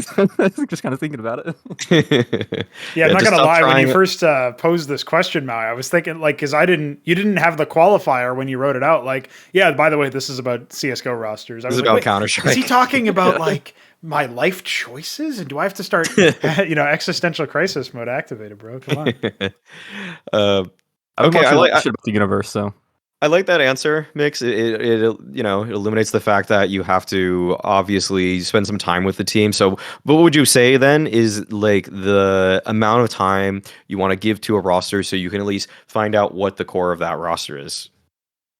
for me, I don't know. Probably like 3 months. And it can change between like CS and Valorant because Valorant obviously you have like a lot less events to play, whereas like in CS, like usually by like 2 or 3 months in, you probably have like a good amount of stuff you can play. But like generally, I feel like if you're at least giving these things like at least like 3 months, you're giving them like an actual chance. I feel like at a certain point, if you're continuing to just like drop players after 3 months every time, there's probably like a far bigger issue than just like not wanting to commit to something. Like, you know what I mean? Like this probably like a very, very big management issue that comes down to more than just not wanting to commit to a roster. So I don't know. Usually for me, it's like around like 2 or 3 months. Like give it like an actual shot. I don't think like just saying yeah, we're gonna put us on like a month trial, and even if like you say yeah, we have like a full month, it's like that feels like such a small amount of time to actually get a result. Like these teams in Valorant, they get these rosters and then they play like one VCT event. It's literally like 4 BO3s or something sometimes. Shout out And then- 100 Thieves. Yeah, Yeah. and then the entire roster is just fucking cut after because you didn't like make it into the event or something. It's like it's such a small amount of time, and it's like because of like these like periods. This is like more of a problem in Valorant at the moment, but it does happen in CS still. But it's kind of like more rare. But this is like a problem in Valorant where it's like these teams are just they the circuit almost makes them so scared to commit something that they just trial players for like every event, and then if maybe one of them actually ends up winning somehow, then okay, yeah, we'll commit to this one then. Sorry, that was a bit of a long-winded answer for No, it. that was good. That's good. I get it. Someone just donated to me via Twitch. So whoever did that, new bitch, I guess. Thank you. Okay, that just came out of nowhere, and it was like a sizable enough donation. So I do. So I guess we'll answer his question too. Because he just did a flat out donation. I'll split that between us. By the way. So So no. What's your take on this one? I mean, I think Mix covered it pretty well. I have pretty similar thoughts in terms of like the length of time that you would let something ride for before sort of packing it in. In general, I mean, I would say 3 to 4 months is sort of a very good window to get a general sense of like how a team is performing and what they're like. Especially if they're still swapping players in and out of the team during that period, then you're absolutely not giving it time to stabilize. And if you're that sold on not, to me, if you're swapping players like that, you're not actually sold on your roster in the first place in terms of what they can put out.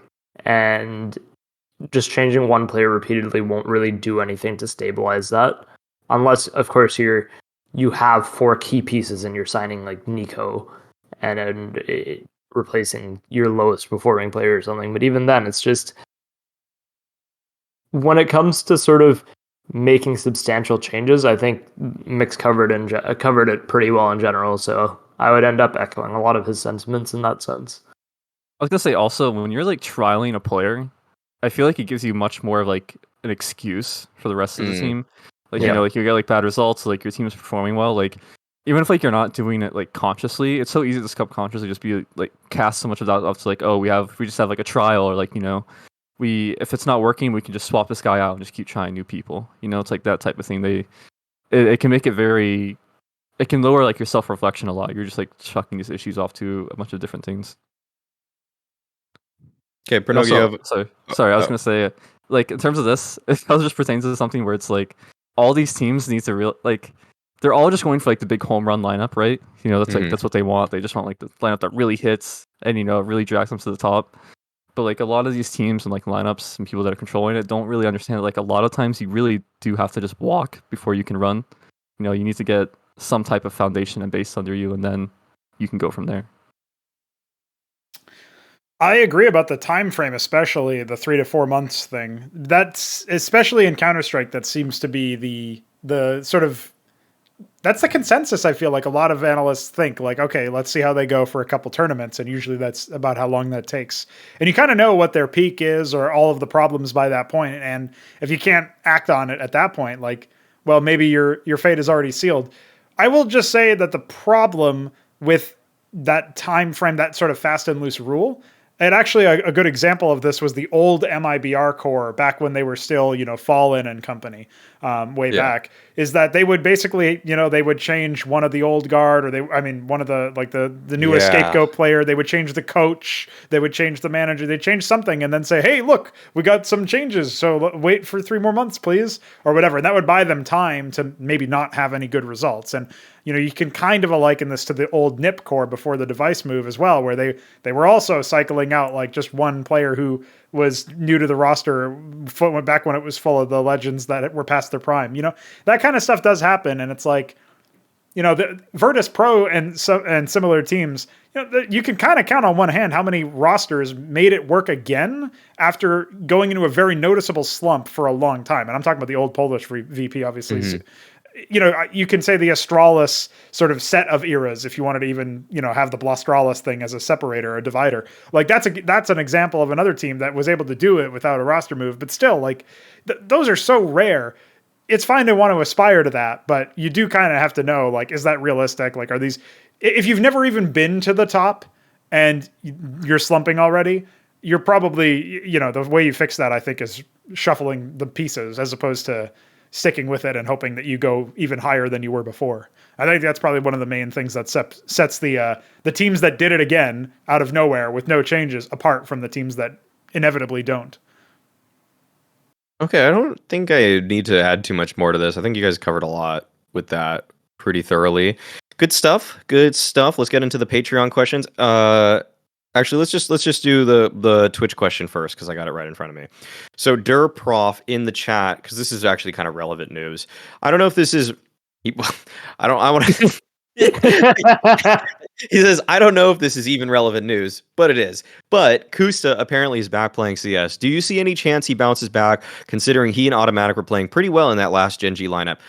I'll take this first just because I didn't answer the Q of the week. I'm just going to say, yeah, I think that this is almost like a great situation for him where the expectations aren't very high on this lineup, on the you know, the orgless lineup. I mean, for one, they don't have an org. Two, he's playing in Premier. Like, this is the perfect kind of roster for him to join, to just show that, hey, I am a cut above a lot of these kids that are playing right now, and I might deserve something better because, hey, think about it.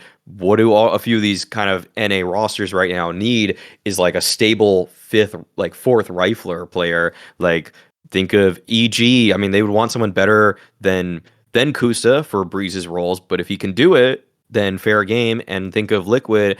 Shox isn't doing all that well for them, and it's been clear. I think it seems like the French part is like the second language thing is not working out for him very well.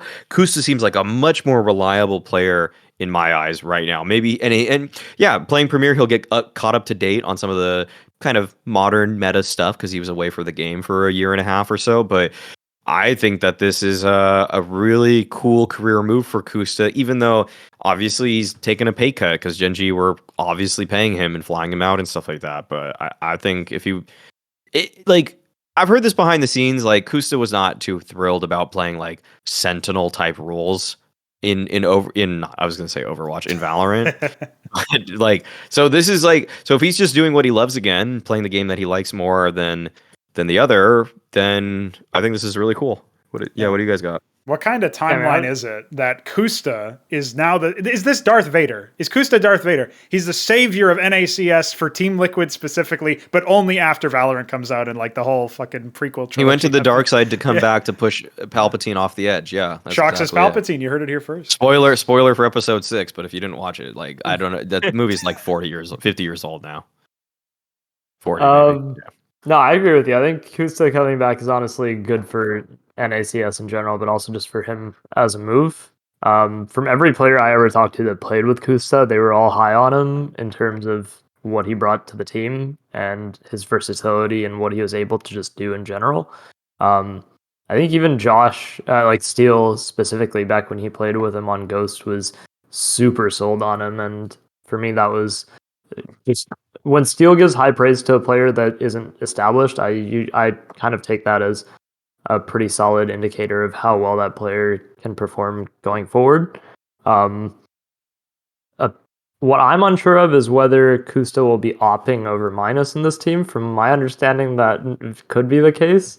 Interesting. And so if that's the case, then I'm not sure what the role balance would be like with what Minus will be doing. Now, that might be entirely wrong. Minus might still be opping and Koosta might be rifling, which possibly makes more sense just because it would... Because Koosta, I feel like, would make a solid rifler. Where do you see that? Where do you see that he was opping? I didn't see it. I think I saw someone say it somewhere. No, but that's what I'm saying. Like, I don't know if that's true or not, because I think Koosta is a better rifler in general. Like, he can be a much more versatile player as a rifler. And he doesn't really have to stay committed to the op, especially if Minus is already doing a pretty solid job. Mm-hmm. So if that's the case, then I think this team will actually definitely do really well. If he somehow kicks Minus off the op, then I'm kind of iffy on the move as a whole, but I'm glad to see Koosta back in general. Okay. I'd be really shocked if Koosta's offing, because him replacing Infinite is like kind of like the perfect Koosta replacement, because that's pretty much what he was doing, especially towards the end of CS, as he was playing a lot of these anchor roles and like lyric roles. And like the thing about with Koosta, right, is that he's just like one of those people that's just like naturally talented at just video games, just in general. Like, he's just a gamer, and like he's just one of those people that, like, you know, he picks up a game, he's just instantly fucking drawn to it and just really good at it. And with Valorant, Koosta's always been a person, as far as I know, that's like pretty much literally doesn't care, and he'll play like any role, any spot. You know, I've seen him switch from playing fucking B apps on Mirage to playing Connector and like back, you know, within a few months. Like, he plays like a ton of different stuff. And in Valorant, that's probably a bit different in terms of like actually enjoying doing all this different stuff, because in Valorant, obviously, it's like now your abilities are different, and like you're having to like do like just, like, you know, much different stuff based on like the role that you're playing. Whereas like in CS, it's like you're playing different spots, but you still have the same utility. You're still playing like the exact same game. You know what I mean? So it's like, so Koosta will probably be a lot happier doing that in CS. Whereas like in Valorant, it really changes like how much you enjoy the game depending on the person, depending on like what role you're in. So yeah, I think it'd be good for Koosta. I think he'll find enjoyment again if that's what he's looking for. Playing with DAFs is probably good for him. Just coming back to something that he's used to, had some success with, and yeah, they really played on Gen.G together. Yeah. Do you think this could be, if Gen.G want to have another foray into CSGO, this could be like a project roster for them, because they already got two of the same guys. Who knows?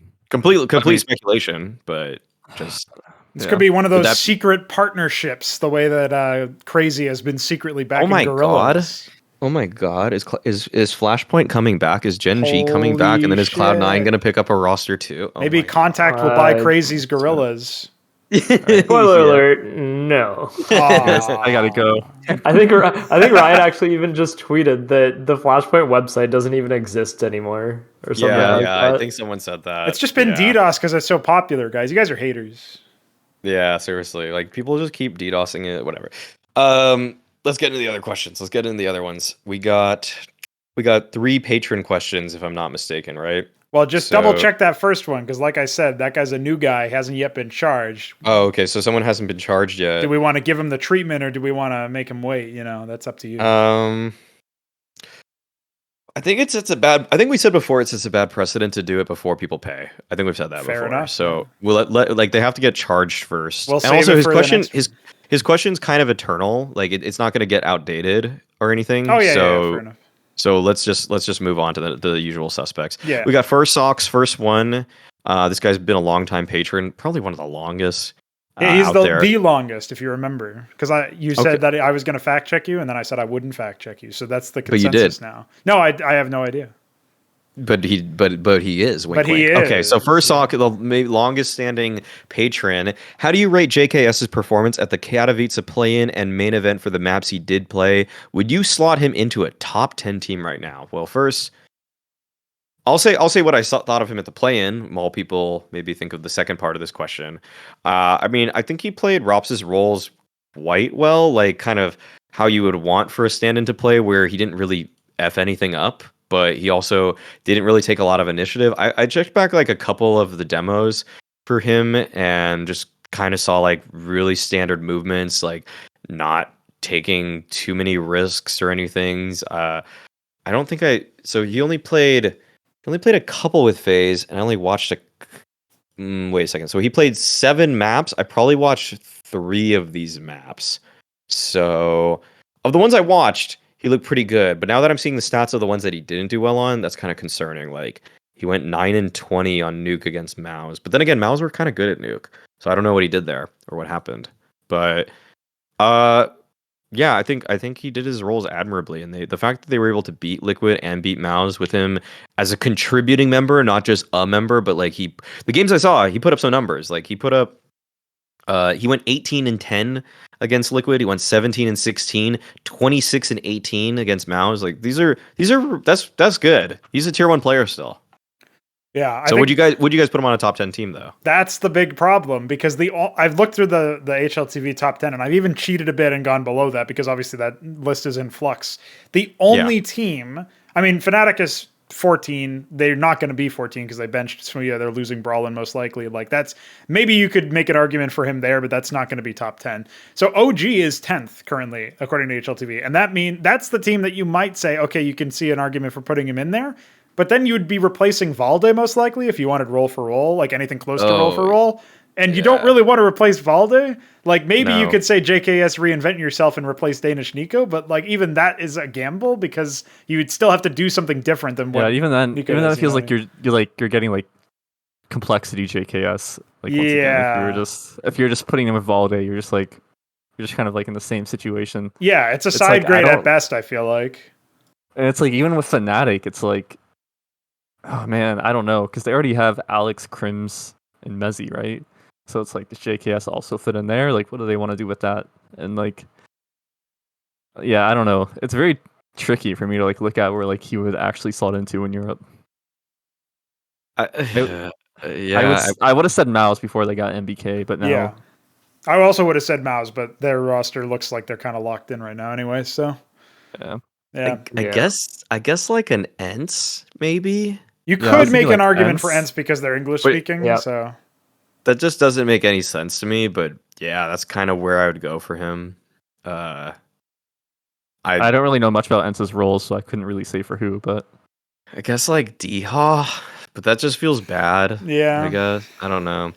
I don't know what team he fits on. I'm sure one will pop up. I guess if I had to put like the highest rated team that I would put him on, probably like OG for Nico. But like I don't. Again, it's like it's such a lateral and possibly even negative change Yeah, the roster. it's not a Like surefire hit. The problem for JKS is that he played well at Katowice, and I think it was actually pretty important for him to do decently well here and give him a chance to sort of prove himself. The issue is that there's no top 10 team or even top Yes. 15 team that I can see Yeah. him like joining right now. For me, it's almost like he sort of missed the boat on a lot of these moves, and that also really sucks for him because I think he needs a visa to stay in. Like he can't even buy a place right now. Or even long term, like sign a lease or to rent a place because he doesn't know whether he can stay in Europe. So for me, that really sucks because if he isn't able to get a team in probably the next couple of months, then he has to go back to Australia, and that's going to be a pretty like what is he going to do there at that point, right? You're saying he's joining looking for org announced right here on its server time. Wait, what was the team? What was the team that played at the play? Was it Renegades? It was Renegades. I think it was right? looking for org. No, it was looking for org. Yeah. No, at the play. No, Liaz was on. Oh it, no, so it was you're right. You're right. Renegades. Renegades was Yeah. playing. Looking I for completely is missed at that, EPL. to be That's what it honest. is. Yeah. Looking for is at EPL, but yeah, I think that's as you guys said. There's no team that he could really slot directly onto right now that it would just be a clear upgrade without sort of some flux rules coming in. You have to go really low to find. Okay, a team the that question he would be from an upgrade. firsoch was: would you slot him into a top 10 team right now? I think it's a resounding no. No, but Yeah, not because it's of a no. JKS. It's just because of the way that everything is right now. Yeah, there might be a hole for him at some point, but it's not right now for me. Okay, let's do Bill's question and wrap this show up. Bill says not to turn this into our NBA, but if you were to rank Electronic among all CSGO players of all time, where would he go? Top 40, 30, 25? Okay, well, Probably my top 30 at least, I think. Yeah, Just from like thinking off the top of my head. I feel like he surely is like top 25. yeah, I think so too. I mean, number 4, number 6, number 5, number 7. Those are like his achievements so 2018 far. onward, yeah. Yeah. One major winner, multiple trophies. Yeah, That's a good amount of time at this point. Yeah. Keep in I mind, he's feel like also only 23 right now. Like, Yeah. he has so much time ahead of him. Yeah, I would actually just firmly put him top 25. Because also there's still because like there was that period before Navi as well, like 2017 with Flipside, where he was popping up on everyone's radars even back then. Mm-hmm. so he was a top 7 player 4 years straight. There's not many people that have done that. Yeah, like it's not even talking about like 2 years or like it's like 4 years is like a pretty good amount of time at this point, especially at this stage of CS. Yeah, and when you look at his and he's a Grand Slam winner. Like the amount of his earnings is crazy too. Mhm. $1.4 million. Like, dude, his highest rating and like the featured ratings things on HLTV is his rating against top 5 teams. Like, keep in mind as well that, for example, Elige was a top 10 player or like a top 20 player for 5 years, and he was number 12, 15, 4, 8, and 19. So like, and there's people who I'm sure would argue he's like a top 25 player or something, or a top 30 player. Yeah. So if you would argue Elige, I think it's no question that Electronic falls in the top 25. Electronic is better than Elige, dude. Like by far, but that's what I'm saying. Yeah, like he's by just far, better. and I'm telling you, there's some people who would argue Elige is a top 25 player. So I think without question, I would safely put Electronic in my top 10 all-time CSGO. Dude, I'm just going through and I can't believe this. Like I'm looking at Electronic's ratings for like the last 6 months, and it's like all 1.15 except for his rating against top 5 teams, which is 1.20. It's like this guy's literally better like against the best teams. Yeah, rising to the occasion, dude. Yeah, that's kind of been a thing for the last, I want to say, almost year for Electronic, where it just seems like he doesn't seem to care until they get into a point where he has to care. Yeah. you say you'd put Electronic in your top 10? Yeah, I put him top 10 for all-time CS:GO. I can't think of like the players, but I feel like I probably would as well. I put him He like is so accomplished and so good. Yeah, that's the Yeah, problem with 'cause- this question is that you really do. You basically need to rank every player of all Yeah, time, I and mean, then be yeah. like, okay, well, electronic seems like sensible here. So, but a top 10, I think, is a pretty good ballpark. dude, 4 estimate. years straight in the Yeah. modern era of top Yeah. 7. Or- Like that's crazy. Even though HLTV lists But of not all 100% time. correct, but Yeah. But of we all should have time- done. so I mean, even that though, there's only been 13, 14, 15. 16.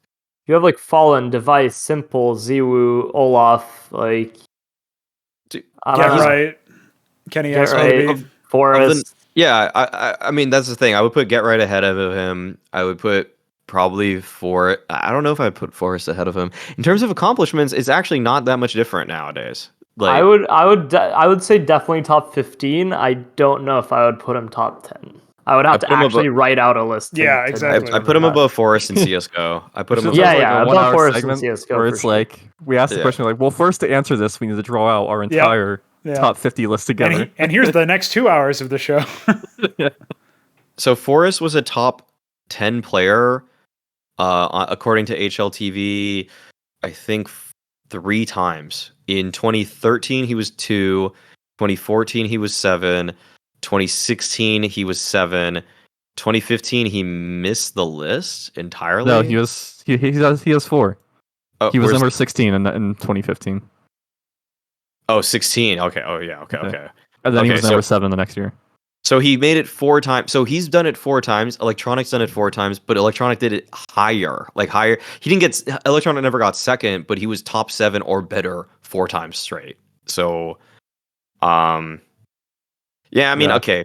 I'm kind of leaning towards your side note though, that top 15 is a little safer.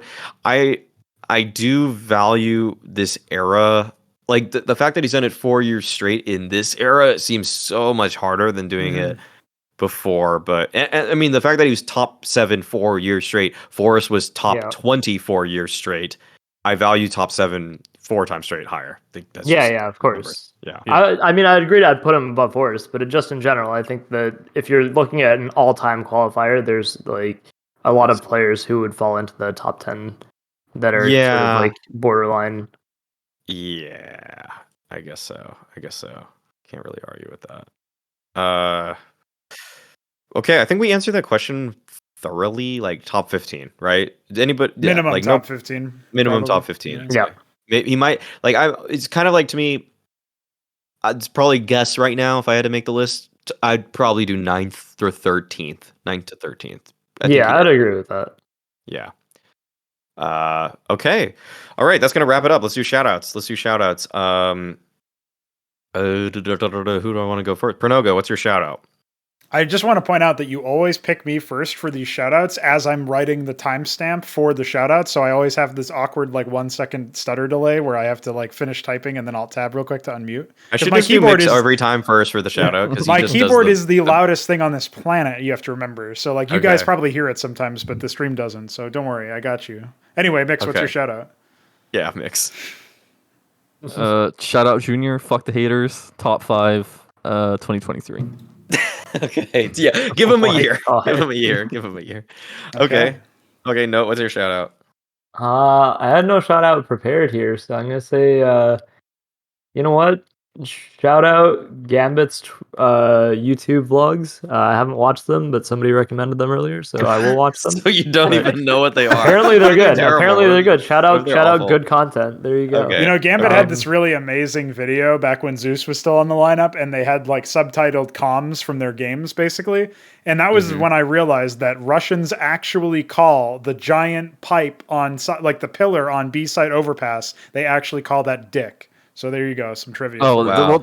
one of the or probably the most dildo or common. something. Yeah. Actually, I'm pretty sure the most. Pillar on overpass is called dildo by a bunch of Europeans. Yeah, Yeah, I've- a lot of people do call it that. Yeah. I think dildo might be more common than pillar. Yeah. It's just more than, yeah, okay. It is the most common name for it, which is weird, but Yeah. I think I just call it pillar on broadcast. Of course. I'm not gonna say that. On broadcast. Like, I'm trying to Maybe think about it, on most CS teams- Summit you can call it dildo, but only then. Yeah. Most teams I've been on definitely called it dildo. Yeah, they have.